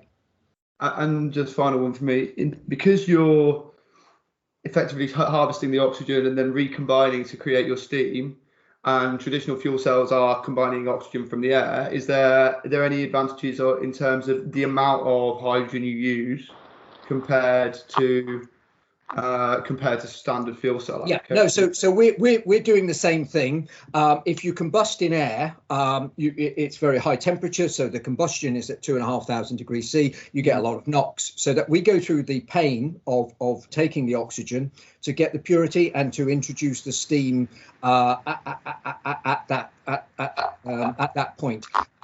The ratio is stoichiometric, so it comes off as a mass ratio 8:1 and goes back together, if you like. The energy efficiency I quoted you is if we use the hydrogen as the marker. Yeah, you know. Okay, thanks very much. Appreciate that. Hi, Matt. I'll just jump in. Nice to see you again. Thank you. Likewise.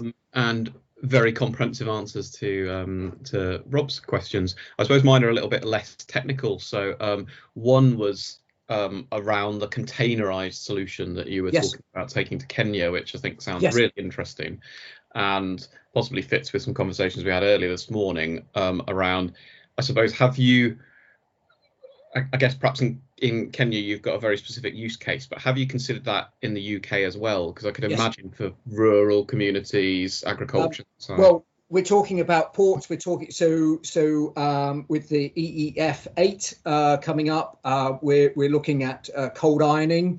So the idea of shore power, so large vessels overpowering a port's energy capacity and leaving the diesel ticking over. Don't do that anymore. So we're looking at concepts for shore-based power for that. So the electrical generation. A class 66 that we're looking at is 2.4 megawatts, and the Danfoss Editron generators, they go to the megawatt scale. So you quickly have megawatt power in less than 30 seconds, and it's very on and offable. It's on.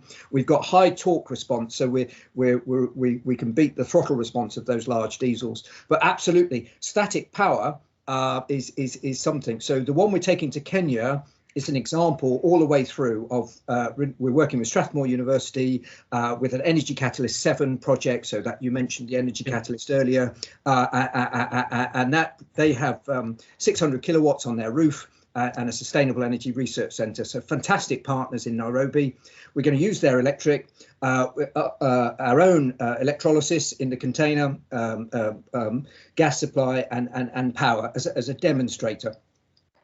Great, thanks. Yeah, and I suppose one other thought is that you've got, I mean, it's really good to see that you are speaking to a lot of, if you like, end use options for your technology, which is great.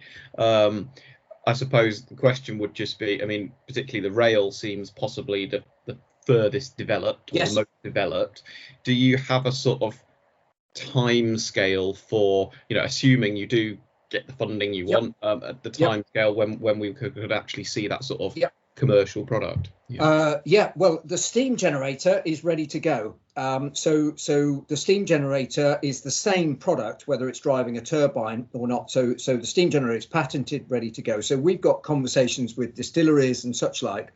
We missed out on the green distilleries grant, sadly, but I'm talking to 3 of the people that did win it. So hopefully we can get in on the back end of that. So steam is good, and we're in conversation with the steam industry. Spirex, TLV, that thing, process thing. Steam to power, the thermal oil heating we're very excited about, because 250 degrees centigrade is quite hard to achieve without burning gas or heavy fuel oil, and it's very expensive to do directly electrically. So I'm really keen and we're engaged on the KTN SME accelerator for the chemical industry, trying to explore thermal oil heating. In terms of the engines, we've got a 300 kilowatt program. Sadly, we didn't get phase 2 of the SIF, which would have actually taken us through next year to ready to fit to the passenger rail project. We're ongoing with the freight project. which is a steam electric project. So we're looking to further grant funding and investment. But in terms of an engine on a vehicle, 2 years. An engine in a test cell, end of March. It's being built at the moment. That's brilliant. Thank you very much. Cheers. Hi, Matt. It's Simon. Nice to meet you. Hi, Simon. Yeah, hi, 90,000 hours. One of the rail companies is they're 12 to 15 is what some of the new build rail guys are getting. Yeah. But we'll go 9. I mean, it's a turbine spinning. Yeah. No, absolutely, and it's really interesting because this isn't an area I know at all. I know a bit about the end markets, not the technology. And I think just one of the things that'd be useful is, I mean, you come across as really knowing, obviously, clearly knowing your onions here. There's no question about that, and there's a hell of a lot, obviously, that plate spinning at the moment in getting this stuff to market. Yes. There've been a couple of situations where you've not won projects that you've mentioned, or not won got into grant schemes, or things like green distillery, that sort of stuff. Are you able to just give us a sense of where you haven't gone on to win these things or to get into these things? What's been the reason why? Because it's so compelling. Yep. Well, that's just been in the last 3 months. I've had a few things. I think the Innovate UK landscape is great. It's highly competitive, and we're still waiting for feedback.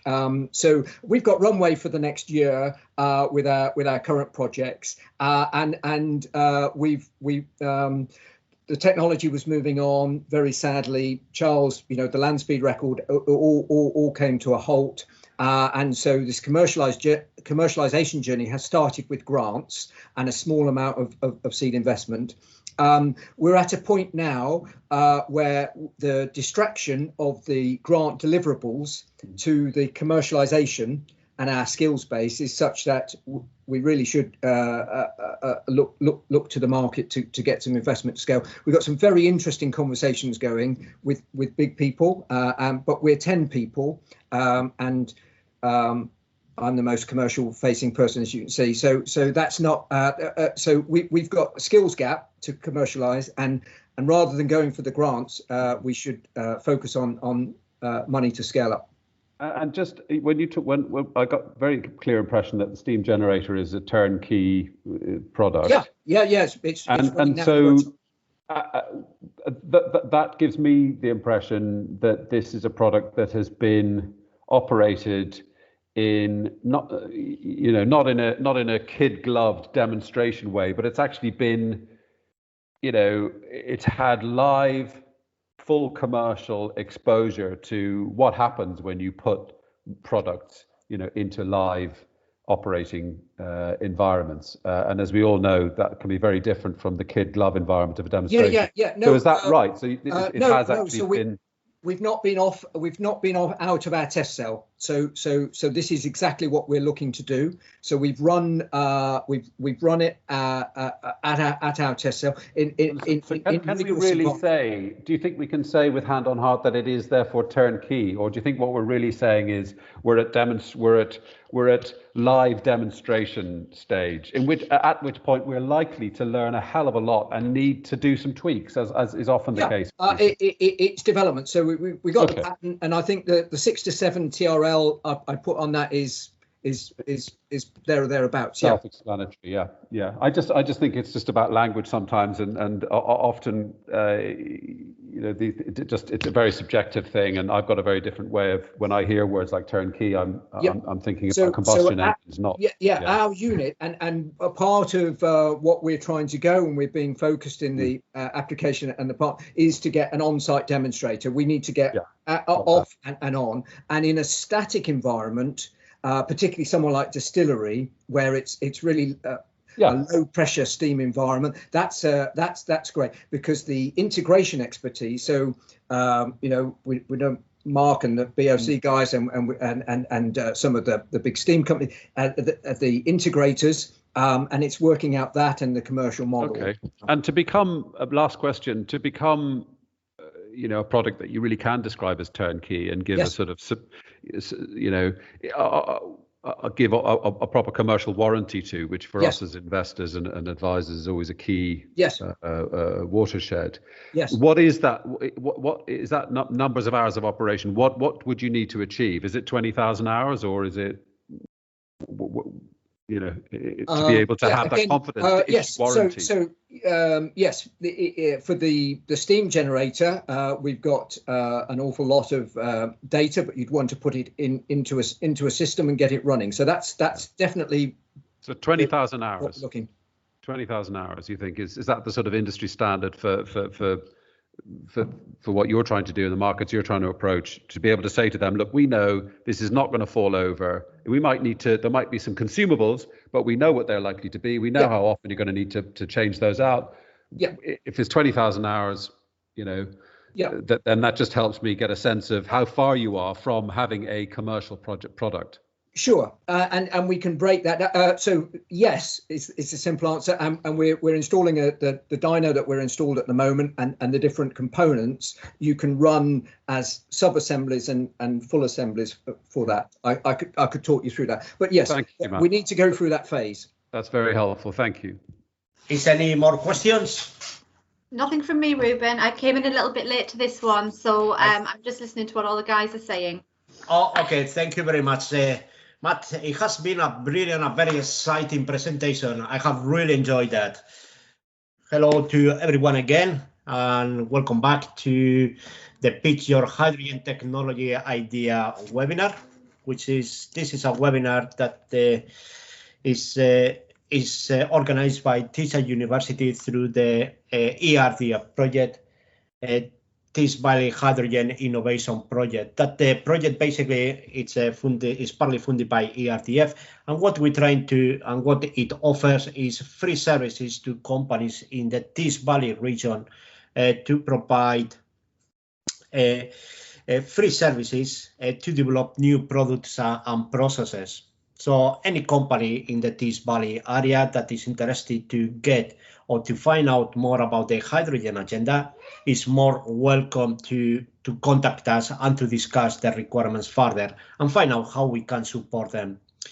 In addition to that, Teesside University has other programs, that would be benefit to any organization from anywhere in the UK and nationally to access public funding. So we can provide bill writing support free of cost for quite innovative, and we have also a very extended network of organizations to support just consortium building and take products from concept all the way to almost to commercialization. So we are going to we are almost at 12 o'clock, so we are going to just to give a couple of minutes in case that there is one person late to join in today.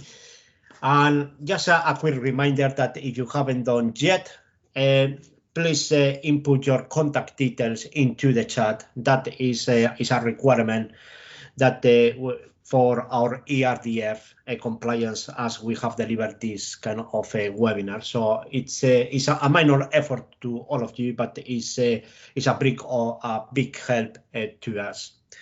So I think that we are getting very close to 12 o'clock now, and we should start getting ready to start with our new speaker, William Roberts from Element 2, that I'm quite sure is going to be very exciting pitch.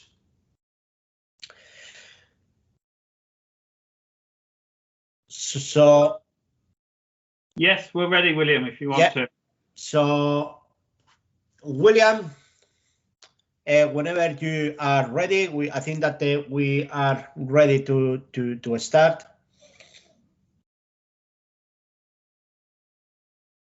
So thank you very much. Let me turn my camera on. Let me just find the presentation, which is there, and it won't let me share the screen for some reason. And let me share the screen. So hello everybody, thank you very much for taking the time to listen to us. We have with Element 2, we're actually in business, so we're slightly different from maybe some of the other speakers so far. And now is that sharing? It looks like it's sharing. And if I go view slideshow, hopefully that will still be sharing. Can someone confirm that's still sharing? Yes, we can see that fine, yeah. Fantastic. So hydrogen refueling stations is our business, Element 2. We are a,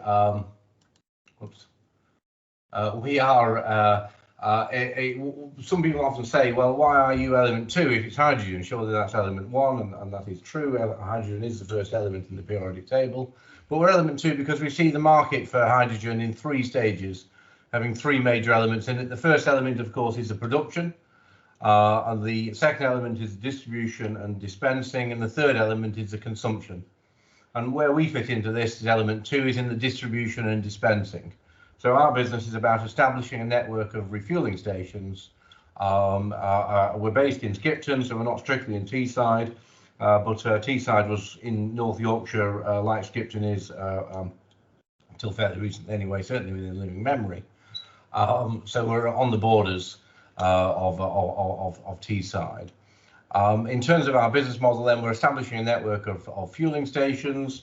Our business model is about providing open source hydrogen via our refueling stations to fleet owners and those with hydrogen vehicles.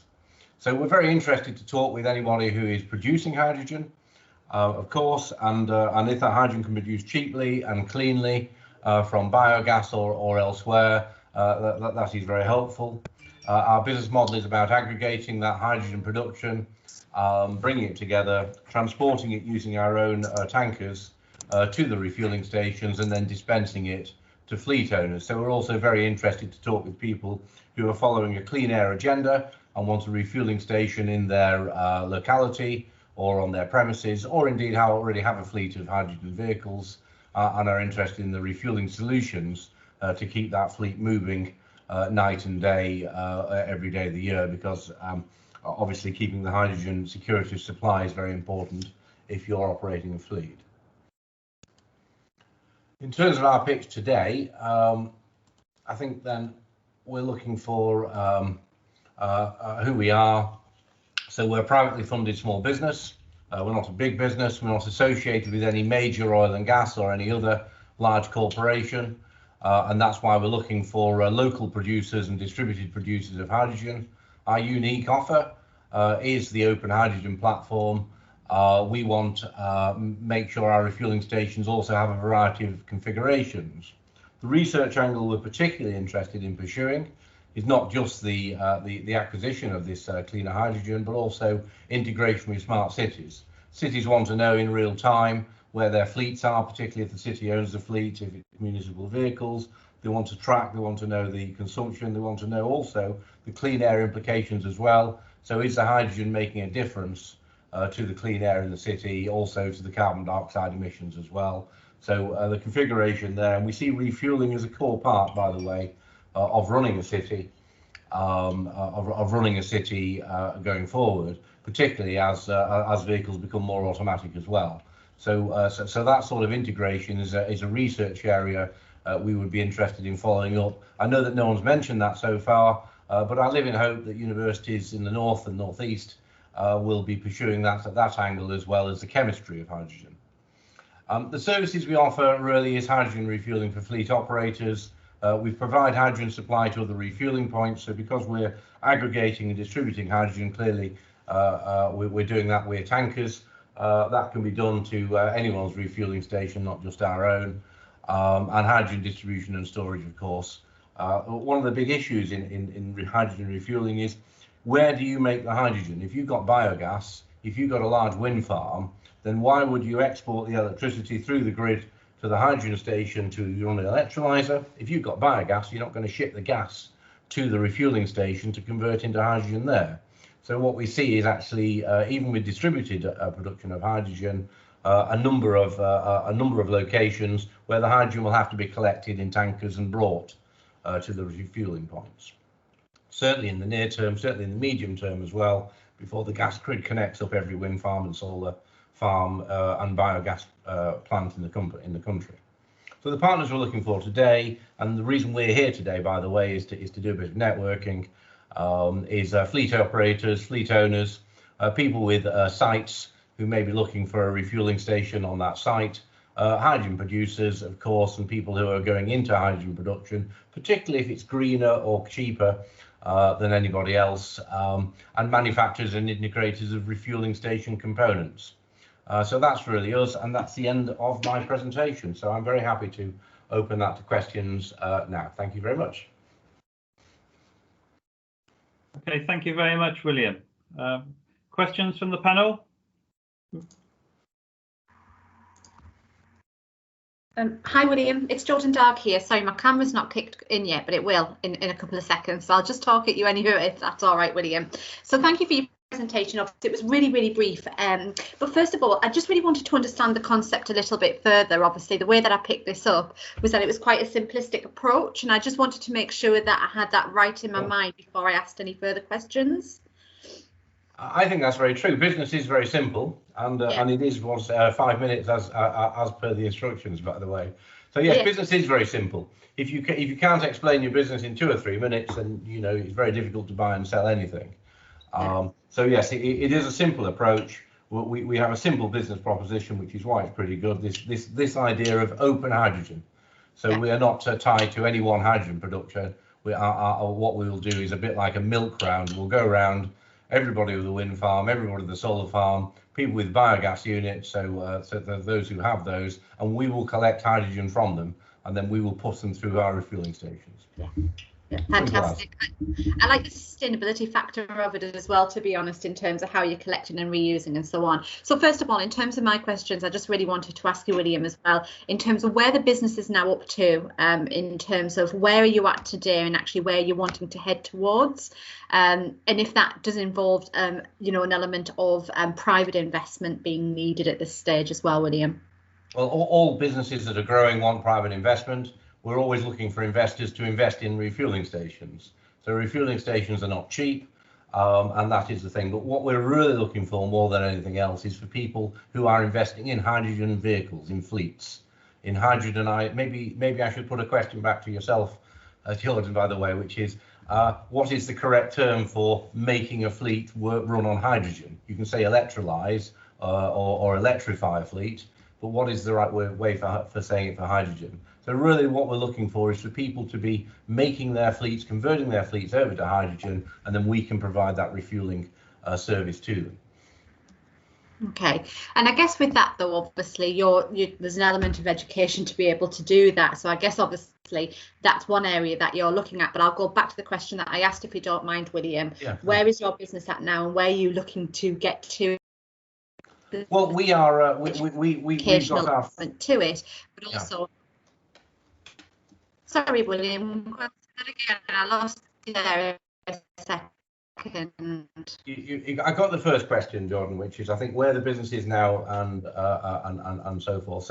So we've got our first. Obviously, we've funded. We're developing sites. Some sites in the northeast, some sites elsewhere in the UK.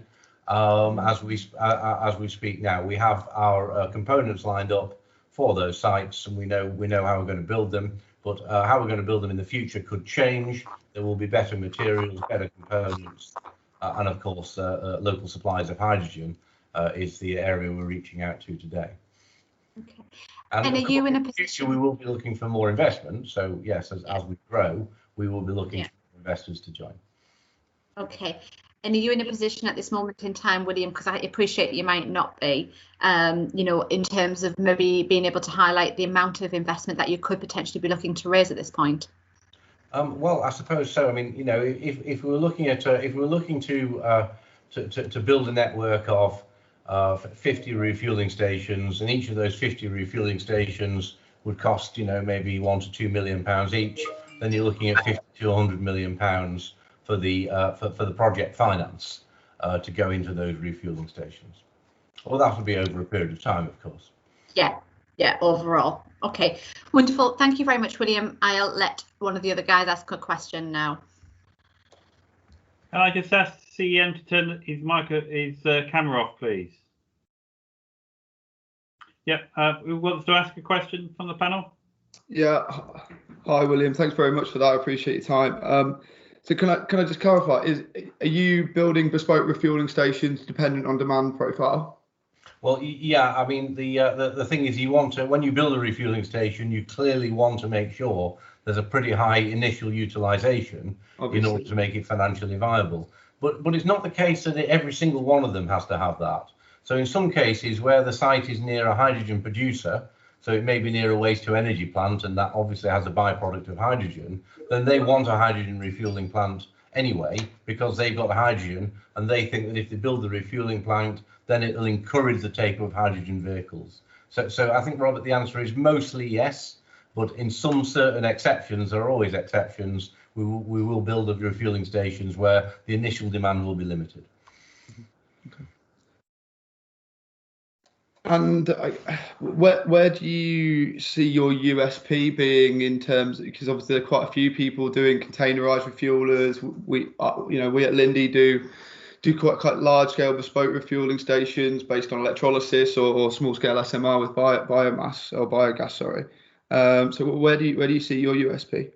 I think really it's in this open hydrogen platform that we're trying to develop, which is the ability to collect hydrogen and bring it to the refueling stations from those distributed centres. That's the business idea. And the second thing is the integration with the smart cities concept. So we've done a lot of work in the past, the team have at least, on smart cities. We understand very well that when these fleets of HGVs become more automated, we'll need to keep in real time very good ideas of what the fuel is, where they are, where's the refueling point, etc., to optimise the use of them. But plus you'll want real-time monitoring of city pollution, we believe, as well, which could affect variable pricing scenarios. I mean, this is an area for research. It's not a business area so much, but it's an area we're definitely interested in having a dialogue about. Okay, and are you using any sort of special technology for the transportation of your hydrogen, or are you just using standard 2 to 8 bar trailers? Because I mean, I don't know about yourselves, but we find that a large proportion of our delivered hydrogen is the cost of delivery and the storage and the tanking. So are you using sort of LOHCs or different organic carriers or hydrogen, different hydrogen carriers to deliver that? Obviously, we use specialised hydrogen tanker. Its configuration is confidential to ourselves, of course. Okay. Hydrogen, as you say, is a difficult gas to transport. It requires very high pressure, and it needs quite specialist things. So one of the issues with that, of course, is the weight of the tanker itself, and of course the safety protocols that go with handling it and using it. That's all from me. Thanks very much. No, it's a great pleasure to speak with you, Robert. It is. Hi, Will. Can you hear me? Or William? Sorry, it's Simon Robeson. Simon, hello, Simon. Call me Bill. Hi, Bill. Bill, thank you, Bill. Yeah, so really interesting, and I mean, I'm all up for disruption, you know, and essentially what I can see is that you're looking to disrupt what in some respects is a very old industry, the transportation of hydrogen, but thanks to what's happening in that market with what you describe as sort of distributed producers of hydrogen, I think that's really interesting. I haven't got a real sense yet of what your USP is, but I absolutely get that one of the biggest issues that a lot of hydrogen demonstration programs we see, hydrogen production demonstration programs that we see all over the world, one of the first questions we ask them when they tell us how excited they are about the fact they're going to produce all this hydrogen is, okay, so what are you going to do with it? You know, and so I think that's really interesting that you've got a model for that, and I'm assuming that is, you know, one doesn't want to be driving hydrogen hundreds of miles if we're going to help it, because it starts to erode the thing. And I think you've touched on that in terms of trying to localize. So I'm sorry, I didn't mean to just blurt out a load of points at you, but I just wanted to give you a sense of how I was kind of perceiving it in my head. I think one of the things that I think is a challenge, as I see it, is, you know, the fact that that clearly it's the whole production of hydrogen for example, the transport sector is very new, and you've got enormous, great, big companies like the Lindes, the Air Liquides, First Element, Black & Veatch, and all these other HRS, all these people who are out there, and I guess what I'm hoping you're going to tell me is that those big gases, industrial gases companies, are actually not really wanting to get involved at a certain level in the hydrogen production and supply chain, because it's a bit of an irritant. It's a bit below the scale that they want to operate, and that it's that niche that you're going to occupy. Is that fair? Have I got that right? Yeah, I think that's fair comment. I mean, I think the idea that you have a lot of local production setting up. So if you've got if you've got a solar farm and you've got electricity spilling over at times when no one wants to buy it, even if Penultimate Power set up one of their little nuclear reactors in Teesside, and they've got power spilling over when the demand's not there for it, they may as well use that to create hydrogen. And they should be producing hydrogen for the most efficient way, close to the point where that spare energy is generated. So if you move the biogas to the refueling station, that's a bit inefficient. The idea that you could produce enough electricity to run all the electrolyzers at refueling stations, to me seems a difficult one, Simon. And I'll tell you why. Because at the moment the UK uses about 680 terawatt hours of energy every year in transport, and its entire production of all the electricity generation in the UK is about 290 terawatt hours. So even if only half the transport was converted with needed electricity, and the idea is there'll be EVs as well as hydrogen, so if that whole 670 terawatt hours has to come from electricity, we're going to have to build 3 times as many power stations as we've got now to supply it. So I don't see that working out. I think the hydrogen will come from other forms, and I think locally produced hydrogen will be a much bigger market force than people realise. And this is probably an unfair question, because I know that you're a relatively newly established company, but nevertheless, very much you have to have a commercial plan in mind. One of the key things obviously going to be getting these what you call components, which I'm assuming we're talking about fairly substantial components. We're not talking about building an electrolyzer. We're talking about buying an electrolyzer, buying compressors, buying this. Yeah. So when you talk about components, you're talking about buying those big ticket items. Some are above ground items, some are below ground items, and then you've obviously got the refueling pods themselves. Have you got, if I said, look, I want one tomorrow, what's it likely to cost me, and how quickly can you get it into place so that I can actually roll my first truck up and fill it? The only way you could get one tomorrow, Simon, is if we steal that one in Sheffield with a couple of JCBs. I think the thing is obviously what we're providing isn't the electrolyzer. We are not into hydrogen production. We've got an open hydrogen platform, and we're not trying to do that. So on-site hydrogen production is just not part of your model at all. Well, I mean, if someone is prepared to pay for an electrolyzer on site, that's fine with us. But certainly we won't. And that's not our model. But there are cases where people will pay for an electrolyzer on site, and what we'll do is obviously we'll provide a tankering solution to that, which will supplement that electrolyzer, so that you're not wholly reliant on it. There may be outages, for example, or there may be demand exceeds supply on certain busy weekends and things. In terms of what we are providing, of course, we're providing the storage, the compression, the buffering, the boosting, or the purification if needed, and the dispensing equipment as well. The price depends, to be quite honest. If we are not selling the power stations, we are building them for ourselves, and we will operate them. So our role is to sell hydrogen through those stations, not to sell the station itself. Indeed. So you're going to need some pretty big project finance backers, I guess, as part of your Well, that's what our background is. So we're used to generating project finance for energy projects such as wind farms, solar PV farms. Thank you. Even small power stations. Thanks, William. I'm going to duck out. I've got 1,000 more questions, but I'll leave to my colleagues. Great to talk with you. I mean, we're interested to network here, so we're looking for that opportunity. Thanks. Thanks, Will. Thanks, Bill. Thanks. Hi, it's Stefan here. I'll just jump in quickly. I'm not sure I have questions, it's more comments. So I think, like as Rob said, I suppose it's, I mean, well, actually, I'll pick up on something Simon said first. So firstly, it's great that, you know, we're looking at, I can't get the words out, but an output for all this hydrogen that we're trying to produce. And we obviously need the infrastructure there. And, you know, as a great advocate of hydrogen for certainly larger transport vehicles, I think it's great that somebody's trying to do that. I suppose I think Rob's comment about just what's the USP. Now that doesn't mean that you do seem to be forging ahead in trying to do it at scale, so that's great. But I suppose in terms of potential funding or investment, it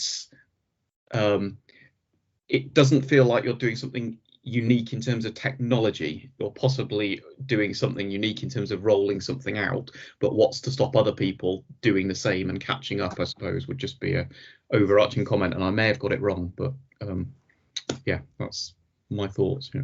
No, that's very helpful. I think the word you're looking for is off-taker, so we'll be an off-taker. Part of our development is in our commercial structuring, so how we do the commercial structuring. It's not unique. It's for sure it's a model which is being adapted to roll out power stations and energy equipment of all sorts of hues in the past. In that case, the question is are you competent at it? So competence matters in this game. You're dealing with quite tight margins. You're dealing with volatile gases. You're dealing with high pressure equipment. You're dealing with good engineering. So you have to be competent, and that is part of it. So it's not fair to say that anyone can do it. It's copyable if they've got competence from nuclear, oil and gas, or other very high skilled engineering services sectors, perhaps. I think then the USP that we have is this idea of is this commercial arrangement with the hydrogen producers, with local hydrogen producers. We think there's a lot of, if you like, trapped energy that isn't getting into the system from renewables, from biogas, and what we're intending to do is to open that up. In terms of developing more USP, yes, well, I mean, part of the call today is to talk with Teesside University and with the University of Newcastle and to start opening discussions, because if we can find a USP either in the production of hydrogen through these interesting chemical means, or if somebody is interested to take up the baton on researching with us a little bit more about digital twinning of the stations and digital twinning of the fleet, and then integrating that into a smart cities, and of course that is something that will give us a very clear clear advantage. We've already made some progress on that with another university, but we are because we're in North Yorkshire, we are looking at universities in the north and northeast particularly to think how can we open an avenue there. Now so far I've not heard that, so maybe I could ask you a couple of questions, Stefan, while I've got you. One of them is how would you describe the conversion of a fleet to hydrogen? Because you say electrify if you're electrolyte, if you're converting it to electric, but what was the right way? How would you choose to describe it? And secondly, do you know of anyone in the northeast who is particularly interested in pursuing digital twinning of fleets or hydrogen production and smart cities integration? Yeah, so I'm gonna duck the first question. I was thinking about that when you mentioned that with Jordan earlier on, but there's definitely got to be somebody more creative than myself. There you go. Rob's put hydrogenate your fleet, but yeah, there's got to be somebody more creative who can come up with something, and absolutely that can then become your some sort of USP. In terms of the smart city side, I don't, off the top of my head, I don't know, but I was thinking we can definitely chat offline because a number of my colleagues are more involved in the smart cities agenda, so I'd be happy to pick that up and see how we can integrate on that side. Yeah. Because clearly, I mean, you know, anyone with a refueling station is going to be generating a lot of data. Yeah. Lots of data and taking in a lot of data, and that's got to be useful. Yeah, absolutely. No, I would agree. But yeah, happy to pick that up offline. Yeah. Thank you. Fantastic. Well, if people want to put in the chat their best things, hydrogenate sounds a bit like we're watering something. The trouble with hydrogen is because it's so connotated with water that we've struggled to find the term, but I'm very happy if people want to throw ideas into the chat on that. Thank you. Well, I think that's me done. That's my 20 minutes up. Lovely. Thank you very much, Bill. Very lovely, interesting presentation. I think some really interesting questions as well. We now have a presentation from Andrew Buchanan from the Materials Process Institute.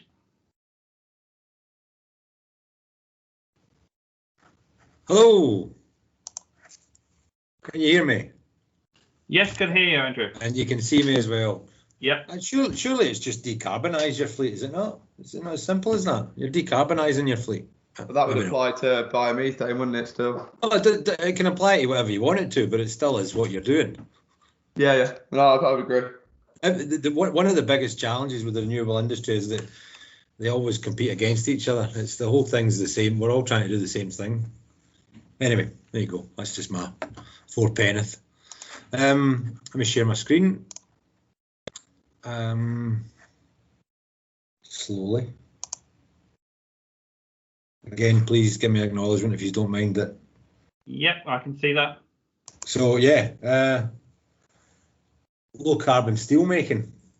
Now, apologies, I had to jump out this morning, but my colleagues who are on, and they might want to demute themselves as well and just say hello. Colin Atkinson and Richard Burley are both on, and they've been listening away and have been giving me some feedback, and what sounds like has been a fantastic event, really interesting. Some really, really worthwhile discussions. So I'll keep our pitch to as short as possible, and at times they may interject if they feel like it, because as is their want, but they'll probably be around for the questions. Materials Processing Institute is based in Eston Road in Middlesbrough. We were the former British Steel Research and Development business that was then part of Chorus and Tata. We went out on our own about 6 or 7 years ago as a unique asset for supporting the foundation industries, primarily steel being our major experience, but we realised that there's transferable skills across all different sectors, and we launched as the Materials Processing Institute in 2014, and continue to work with partners and clients in government, in the private sector, in the public sector, in the research academic sector, and really there's 3 or 4 key pillars to what we do. We're all about circular economy and trying to be more circular in the manufacturing sector. We're all about decarbonising and supporting industry achieve that its aims, and digitalisation is the other pillar to what we do, which is a key component of achieving everything. And you touched a lot on it in the last discussion there about digital twinning and data and performance of different assets. The other area is where we have an absolute speciality is advanced materials. We've got some researchers who are really at the head of their game when it comes to materials and the uses and the practicalities around materials. So steel making is the topic that we're going to talk about. There we go. I'm sorry, it's moving too quickly. You asked in your pitch, or your request for pitch, what's the problem, what's the solution, and what's the market potential? So can we still make steel with net zero carbon output or emissions?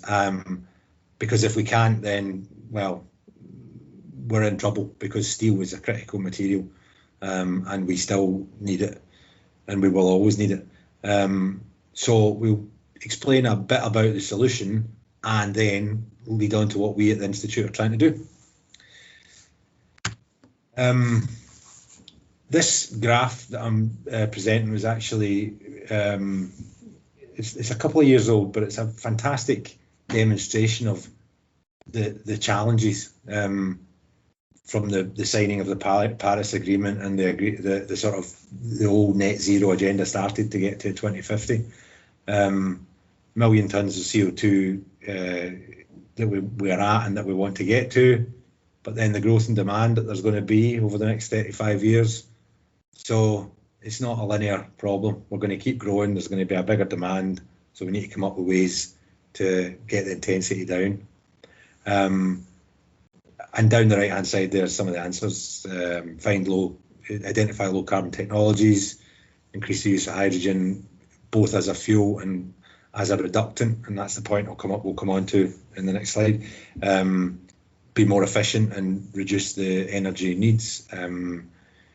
Reduce the cost of hydrogen production. There's been a lot of chat around different ways that hydrogen produced, and that's we're going to be very interested in following up discussions with others following the presentations today, and try and find alternative sources of carbon, because carbon is not just a fuel when it comes to steel making. So carbon is used obviously as within the fuel cycle and as a fuel requirement, but carbon is also I think the best word to use is like it's a process additive in steel making. I think I've heard it called, Colin will correct me, but I think I've heard it called a superheater, or because it's added to the steel making process to improve the chemistry and to push the chemistry through. So it's not just something that that is used to produce energy for the process. So we have been looking at different technologies that can take this carbon or replace it with something else that can do the same purposes. And hydrogen is one of those materials. So what we would do is sort of mirror the type of process that's happening at a research level in Sweden. It's happening in France. There's plants in the States, and we would be looking to put a hydrogen facility that can replace where carbon is used, both as I said, a superheater. It's also as a reductant, again providing a chemical process element to the steel making route. I'm not going to get into the detail there, but the slides are there, and you can probably ask some questions about the detail after the pitch. What we also have at the Materials Processing Institute is a 7.5 ton electric arc furnace. So the ability to put a hydrogen production and processing unit at the front end of our arc furnace to use it in the steel making process would create a unique asset. We would be able to process feedstocks that are currently not usable within the recycling supply chain. We would be able to evaluate new feedstocks that could be used for steel making. And really, at the moment, the UK is behind the game in this. We would be able to catch up with what's happening elsewhere and start to see the UK as a place not only for research but as development of technologies and processes that could lead to new investment in the steel manufacturing sector. The number of questions that we could start to answer with the facility that we're proposing could go on for hours. We could talk about them, but the bottom line is that we have to decarbonise steelmaking, and one of the critical ways of doing it is through some form of replacement of the reduction process using carbon. That currently uses carbon, and that would be through hydrogen. Like I say, we've got another couple of guys on the call that are the technical specialists on this. I think I'm probably best now to open it up to questions. Thanks, Andrew. Simon Robeson here from Cortec Ventures in County Durham. Hi there. I just wanted to say that as a company at Cortec, we've been doing quite a bit of research into this area. And I think I just really wanted to make a point, and then I haven't really got a question because I'm hoping that we will be meeting soon to go through any detail. But there's no question. I think your timing is excellent from a UK point of view. Obviously, with Whitehaven in mind, this is absolutely brilliant timing, and I can't imagine anyone else in the UK better placed than your institute to address this. Not least, as you say, because it's already got some pretty big kit there, which you know, if you weren't in this business, you would have to go out and pay for and start from scratch. That's not all that sort of glowing stuff to one side. You know, it's going to be interesting to get a feel for, and I don't know if now is the time for this. You know, what is it that you're planning on doing that's different to the, some of which you touched on, the numerous projects taking place in ThyssenKrupp, ArcelorMittal, SSAB in Sweden, 3 or 4 Chinese companies, all looking and appearing on paper, and this could just be linguistics, to be, you know, quite far down the line in terms of not having a process up and running, but certainly having being reasonably close to actually starting to build, if not having started to build, what would look like a plant to deliver this this fantastic decarbonising process. Thank you. That's all from me, incidentally. No, well, it's sort of is. I absolutely agree with your comments, and if I could translate that into an answer to a question, it is your observation is absolutely right, and I sort of touched on it. And one of the challenges, you know, we're doing a quick summary here. There's so much to cover, but the UK, we do lag behind. We lag behind in a lot of ways. Some ways we're way ahead of the game, but we don't seem to jump in the when others do. And we you know, we could, again, Europe, look at France, look at, it was only announced that yesterday or the day before about the French Liberty partnership. There's no way that's not getting some French government subsidy. So why we seem to just have this narrative that we don't realise the opportunity to just go ahead and do it. So thankfully, the UK government has seen that and invested some money in the institute. And I think, again, thankfully, this forum today that's been set up has given us the opportunity to just meet other like-minded individuals, present what we want to do, and then set up a more detailed conversation to say how we're going to make it happen, how is it going to be different? Because I guess how it will be different is because we are the UK, and the UK market has a requirement and a demand, and all the savings that could be made in terms of logistics, supply chain, all of that, by building the correct model around all of that in the UK, we could very quickly, with people like yourselves and the guys that know the macroeconomics of it, present something that says this is a total no-brainer. Let's get this, not only the pilot plant built, but let's attract some investors to build, you know, do what Ben Houchin wants to do, build one of these on Teesside with a full supply chain. Thank you. I'll hand over to Rob. Good answer. Thanks, Andrew. Hi, Rob. Hi, Andrew. Thanks very much for that. It's really interesting. I just, it's good to see the Materials Processing Institute getting involved in the green steel making stuff. It's something that we've been involved with at Linde in Europe, like you say, for quite some time, and we've got through that process successfully. So I just wanted to come on and say, really interested to follow up after and see how BOC and Linde could bring our learnings from on the continent to what you're trying to do. Well, that's fantastic, Rob. And actually, you know, today we're talking about steel making.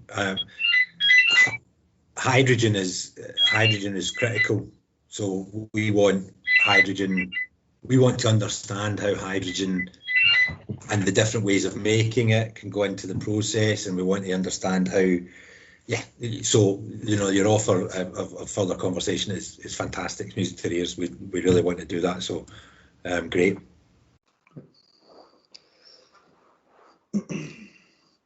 Okay, I can see Stefan has his hand up. Yeah, and apologies for jumping around the room there. The my landline phone, which never rings, started to ring, so I was trying to quickly throw it out of my office. Thanks for that, Andrew. On on the technical side, obviously Rob is way above my knowledge. What I was just going to flag was where are you up to in looking at funding, and in particular, there's currently open, but only for a few more weeks, is the ISCF Transforming Foundation Industries call, which particularly highlights, large collaborative R&D projects. So I wondered if that was on your radar. Yeah. Hugely on our radar, and it's just be told, Stefan. And actually, another conversation about these. We do a lot of work on those fronts. In fact, in that particular call, we set up a bit of a working group back in December, identified several interesting areas, and we've only got capacity to push forward a few because of as you'll know better than anybody, I guess, how much goes into putting these bids together. Yeah. That call had a maximum of £8 million and was looking to fund up to £1 to £2 million per project. So it's a bit of a headache because there's going to be a lot of people applying for it. It's got to have multiple foundation industry partners, and the foundation industries are defined by some random definition that was made about 15 years ago just to fit funding calls. They're not, look, these are all negative comments. We're definitely bidding in it. I don't think we're bidding for this. In fact, I know we're not, because we've got internal funding to take the development of this further forward. The opportunity to talk to the university, and we are keen to partner with the university, Teesside, Newcastle, whoever, to get more research done in this front, get more design done on it, and we will probably put an application into a pot that we have access to called PRISM, which we probably want to present to you at some point. And we should definitely follow up, Stefan, after the call. But we still look at the Innovate calls as well. So if the right Innovate call appeared and we feel that the opportunity is there to take the project forward, we'll do it. But it's a long-winded way of saying the Transforming Foundation Industries in its current format is not the one that we're going to use. That's fine. I mean, the main thing is it sounds like you're very clued up with all of these on your radar. But yeah, obviously happy to have a follow-up call and possibly involve a couple of my colleagues who would. We can always be more clued up, Stefan. There's no doubt of that. You and me both. Thank you. Jordan, is there anything you want to ask at all? Nothing from me, Simon, on this one. Okay, we're now good to move forward, and thank you, Andrew. Very interesting presentation. Another some interesting discussions as well from the panel. I thought there might have been some technical questions that I could get Colin and Richard to start telling you about the reduction of iron pellets and that. Anyway, I'll go. Thanks very much, guys. Really enjoyed it. Thank you very much. So we've got the last presentation and pitch today. From Toluca from SunGreen H2. Yes, hello. Can you hear and see me? Yeah, Andrew Andrew says we haven't got your screen. Yeah, there we go. Can you see my screen? I can. You're not on full screen mode at the moment. Yeah. How's that? That's fine. Fantastic. Great. Thank you.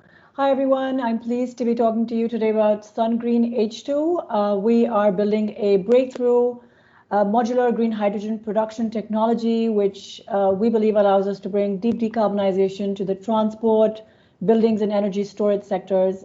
In short, the tech is modular, it's low cost, and we believe this is a most cost-effective way for our customers to be able to achieve their sustainability goals for customers with fuel cell applications. Before going any further, I'm joined today by my CTO. I'm the commercial half of the team here at SunGreen H2, and the technology is led by Saeed. We're both available later for the Q&A with the panel. I have a background in clean energy investments with the wind and solar developers over at BP Alternative Energy and other private equity funds and energy companies. Saeed has spent a decade researching low-cost solar devices, photoabsorbers, and electrodes for green hydrogen production. And so we're very pleased to be teaming up to commercialize this innovative tech and bring it to market. So what are we building? Essentially, the problem that we're trying to solve is one of decarbonizing hydrogen production cost effectively. As we know, 98% of the world's hydrogen is currently produced using fossil fuels, and it's cheap to do so, but it's very carbon intensive. It creates about 10 to 20 tons of carbon dioxide emissions for every single ton of hydrogen produced in this manner. And you can retroactively add the carbon capture and sequestration to this piece of the story. It increases the cost. It's an engineering solution that's not suitable everywhere. And in essence is an afterthought to the actual production of the carbon dioxide emissions. The really clean green way to produce green hydrogen is obviously the electrolysis route, which is the most clean way to produce hydrogen at the moment with the minimal carbon dioxide emissions. However, what's the problem there? It's expensive. So what are we doing? We have built a proprietary technology for decarbonizing this hydrogen and providing it at low cost today. So what our essential IP or our tech is some really high efficiency, high performance electrodes that we have fabricated and that we then intend to place into modular panels, electrolyzer stacks, and eventually an electrolyzer itself. So we're agnostic in terms of the renewable energy source. We can work with anything. One of the key innovations behind our tech, which I'll speak about more in a minute, is that we don't use any rare earth materials, no platinum group metals, which, as you know, is one of the barriers to developing electrolyzer technology at scale. Don't use them. Our efficiency is 2x what you can achieve with a standard electrolyzer in the market powered by a solar farm. So in that sense, we're 2 times at 20% solar to hydrogen efficiency. And it's this higher efficiency and lower cost production that allows us to achieve the less than $3 per kg cost of levelized cost of hydrogen that we've mentioned here. So what is the key novelty and the IP? So we are patenting these highly effective, very stable, high performance catalysts for our electrodes, which actually find application into 3 out of the 4 major electrolyzer technologies available in the market today. Not only that, as I mentioned, we're building a modular hydrogen panel that we expect will be directly able to convert sunlight into hydrogen, and that's a separate part of our tech that we're building and patenting. A little bit of a technology comparison slide here, just to give you an idea of what we mean by the 2 times efficiency. As you can see, we've taken the liberty to compare here what a PM electrolyzer would produce in terms of efficiency, when combined with PV. The same for an AEM electrolyzer, and the same for a different hydrogen panel that's at pilot stage in the market, no names. And you can see that where these are ranging between 5 to 10%, we have a 15 to 20% efficiency. There's some more information about here that I'm happy to go through a bit later if you like, but in essence, the hydrogen production rate is higher, the efficiency is higher. We use some of the lowest energy consumption to produce the same amount of hydrogen as compared to other electrolyzer technologies. And it's really this high performance and low cost materials that I said we are using and is allowing us to achieve a low levelized cost of hydrogen. A little bit about the market now. I think there's been enough said on this forum today already. It's hydrogen itself is a growing market. The problem with it is that it creates too much carbon emissions at the moment. And the electrolyzer market is growing, expected to grow even faster than the global hydrogen market by many estimates. There is already existing a $20 billion per year opportunity for electrolysis to replace gray hydrogen in the current market. And it's growing at 8 times or 56% annual growth rate over the next 10 years. What's driving that? I mean, leaving aside the industrial applications of hydrogen, of which we've heard enough, and that is the big route for centralized hydrogen production that's been taken in the past. There are new applications that are increasingly driving the growth in the electrolysis market. We intend to supply into these particular markets, which is the transportation, for refueling applications. And we're a startup today. We've built the first minimum viable product. So we expect to start with the drones, but eventually apply the electrolysis technology we're building to road applications, road transport, all the way to planes, painting a picture for the future. Building heat and power as well. So combined heat and power fuel cells, green hydrogen, decentralized modular green hydrogen solutions such like ours can be an effective solution there. Similarly, the energy storage sector as well, where we'd be supplying for hydrogen storage to power up remote power backup and microgrids. Essentially, the electrodes are our key IP and our tech. We work and we look and are open to working with electrolyzer manufacturers to customize our electrodes for their specific needs in order for them to tap into our increased efficiency. And that's one of the early routes that we also look at taking. What's the business model? Just to give you a little idea, we've already mentioned we build the electrodes in-house. We look to not to reinvent the wheel, so we look to put around it the modules that are already existing, off-the-shelf components where possible, and we're selling the panels, the electrolyzer stacks, and the electrolyzers. The electrode replacements themselves over the years provide the recurring revenue stream that we would imagine. On top of that, we're building a cloud-based remote energy management system that also allows you to manage allows one to manage their hydrogen production remotely. This is a bit of a detailed roadmap. There's no need to go into this, but it tells you where we're heading in the next 18 months. What's past is in 2020, we closed a very small pre-seed round with our existing investors, close to 200,000 pounds. And in essence, what does this mean? Where are we going next? Look, in 2021, we're building and focusing and field testing our alpha prototype with TRL5 going on 6 by the end of this year.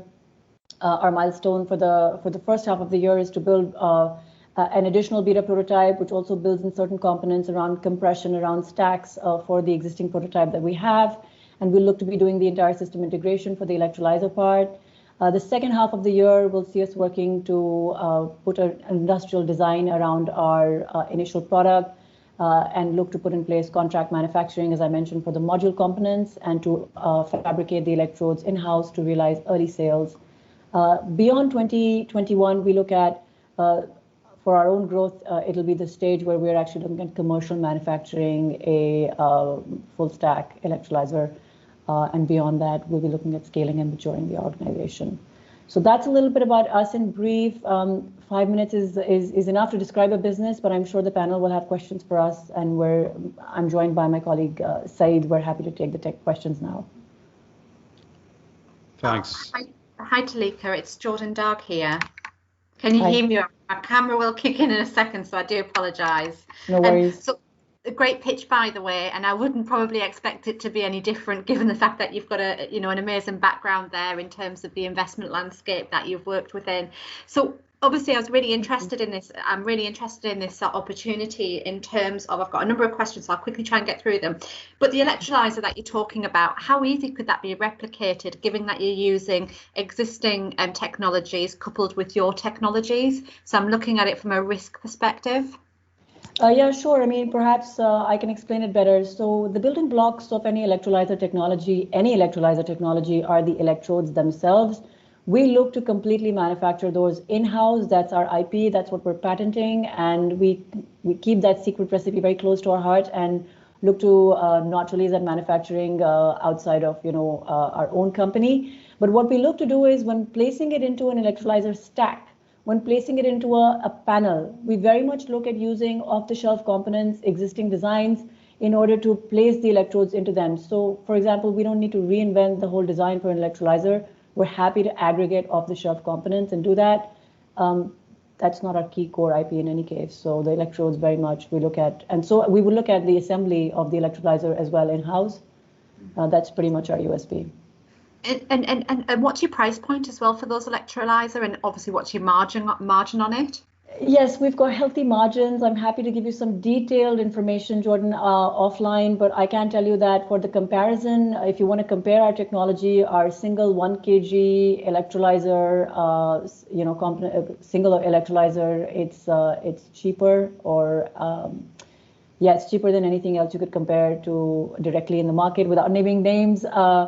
And the margin, because we use very low cost production for the electrodes and look at aggregating, the off-the-shelf components is healthy. I don't want to say more than that, but I'm very happy to have a discussion about this offline if you like. That's fine, Talika. And then the next thing, obviously, it was great to see that you've raised some initial seed stage investment.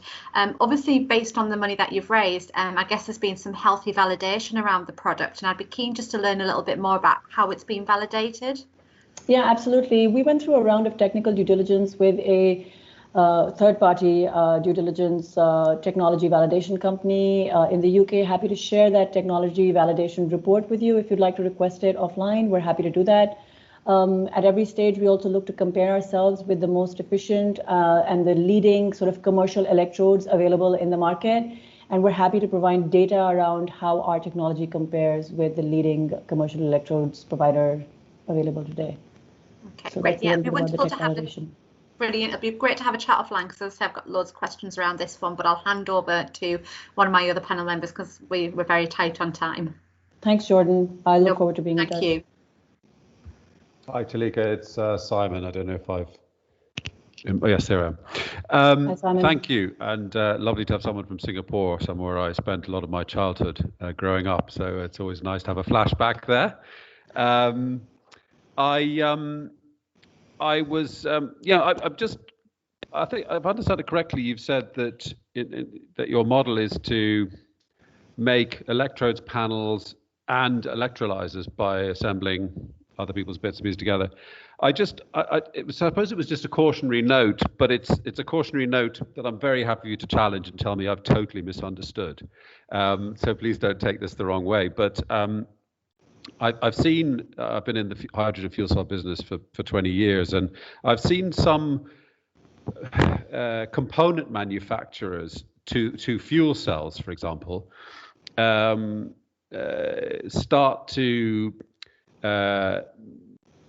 sort of almost inevitably end up building a full fuel cell system, even though they started off as, say, a PEM membrane manufacturer. And by doing that, it was almost necessary because no one was making fuel cells. So you ended up having to build everything yourself, even though your core skill might have been the membrane.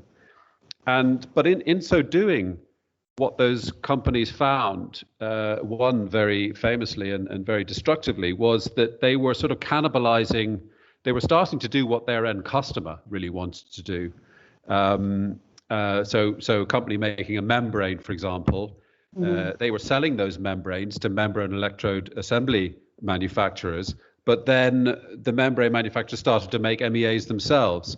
And in the end, the MEA manufacturers turned around and said, well, why would we buy your stuff? You're out there flogging MEAs just like we are.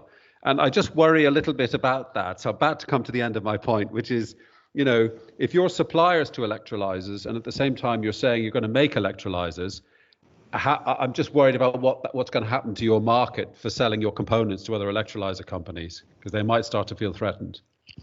It's a great question. Look, I mean, I think I should explain in a little bit more of a nuanced manner.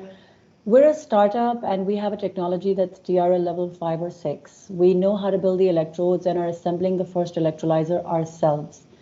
We really believe that until we're at some kind of a scale where we have long-term contracts tied up for the first initial sort of contracts for our product, it doesn't make sense for us to be releasing the technology to anyone. But eventually, to the extent that these become the market-leading, high-efficiency, high-performance electrodes, if we think about our growth stage on a 3 to 5 to 10 year basis, we would look at, you know, a different kind of a model where we would be providing or licensing the technology out as well. So not today. But if we're successful and if we have a healthy and enough of a market share to begin with, I think at some stage when we're achieving scale, this is something that we would consider. It isn't my intention to say so that we would be looking to supply them straight away to our competitors. Okay, because just a final point before I hand over to Rob was that I don't know how well you know ITM. I imagine you probably know them very well, but if you don't, then we're very close to them. As I mentioned at the beginning, having set up and run their German office for 10 years, and be more than happy to make an introduction there if that made sense. Anyway, that's enough from me, and over to Rob. Thank you. That may be that may be something to come to in the near future. Thank you, Simon. Yeah, thanks, Simon. Thanks to Talika. Really interesting. I guess the electrolyzer side of things is less interesting to me than the H2 panels, the H2 photovoltaic panels. I just wanted to, because I guess the pressure of the hydrogen coming off those panels is relatively low. Is that correct? That's right. So two things. So the alpha prototype that we have produced is producing at atmospheric temperature and pressure, but we are now building in a layer of compression so that we'll be looking to produce at about 30 bar. Okay. Yeah, I mean, that's great, because I don't really have a question as it stands. I just wanted to sort of ask you if you'd explored the injection into grid market due to the sort of pressures you're coming off and the availability of space for these for these installations in a sort of communal setting. Yeah, I just wanted to know if you'd done any work with any of the energy networks or the grid networks to see whether this could have sort of a wide scale applicability to the residential market. Yeah, no, that's a great question. Thank you. Look, we think that actually that's the discussion that we need to be having once we have achieved sort of a 1 kilogram system to a 5 kilogram system, because when you're looking at grid injection, the volumes that you're talking about means that you have to be at a certain level of scale. To begin with, what we're trying to do is the LOIs that we currently have, for example, are directly looking at working with housing developers to supply 1 to 5 kilogram systems into residential rooftops. You could scale them and stack these to put them into sort of distribution logistics centers, warehouses where they're using forklifts maybe, and the hydrogen requirements are smaller scale now, but have the ability to then eventually refuel fleets when we have when we're able to provide these at scale. So the whole idea behind the modular stackable system is that you can go up over time as we scale up with the amount of hydrogen supply that you can provide. We expect that the grid injection conversations need to happen later. We're more focused on providing sort of the drone applications, the fuel cell extender applications, the building CHP, and one of the MOUs that we have is for energy storage systems, starting out from 1 kilowatt system in size, but going up to 20 kilowatts. So that's the kind of applications that we're focused on for our current stage and age. That's great. Thank you. Okay. Stefan, do you have any questions at all? Yeah, I'm not sure how much use I will add. It was really interesting, that, and seems like a great project and opportunity. Who have you spoken to, or what have you looked at so far in terms of funding? So, public funding in the UK. Yeah, great, thanks. I mean, as Simon mentioned, we're Singapore based and have a UK subsidiary that we've set up. It's precisely in conversations with entities like UK CPI that we've started to think about how we position ourselves. We're really here for two reasons today. One is to learn about the funding opportunities, but the other is also for the manufacturing know-how. We know how to assemble, like the first 50 to 100 electrolyzer units manually and get them out and, get them sold. But what we're looking to do is figure out what's next for us in terms of automating the whole process around manufacturing these commercially. So we're here to learn about that, to network with and, speak to folks who understand that whole ecosystem in the UK. As well as around the funding piece. Yeah. Okay, great. Well, be happy to have a follow-up offline about what funding might be suitable. Yeah. Great. Thanks so much, Stefan. Look forward to that. Well, thank you, everybody. That's the end of the presentations and the event today. I want to thank all the panel members, Jordan, Stefan, Simon, and Robert for giving their time today to provide some, I think, very valuable and helpful advice. And hopefully there's some opportunities going forward for yourselves with some of the presentations that you've seen. Just also want to thank everybody that's given a presentation from the event today. I think there's been some really interesting, exciting things going on in the field of hydrogen. Just to finish off, to say that this event actually was oversubscribed. It was more successful than we thought it might going to be. So we're looking actually to do a follow-up event in late spring or summer. So please spread the word. And if you know of any organisations or people that are interested in pitching at a future event that the project is running, then ask them to get in contact with myself, which is Simon Bradshaw, and we'll put them on the list. Without further ado, I'd like to say thank you very much for today, and enjoy the rest of your day. Take care. Congratulations, Simon. Great event. Thank you. Yeah, fantastic. Thanks very much, everyone. Well done, everybody. Nice to see people, and also fantastic initiatives there. Thank you.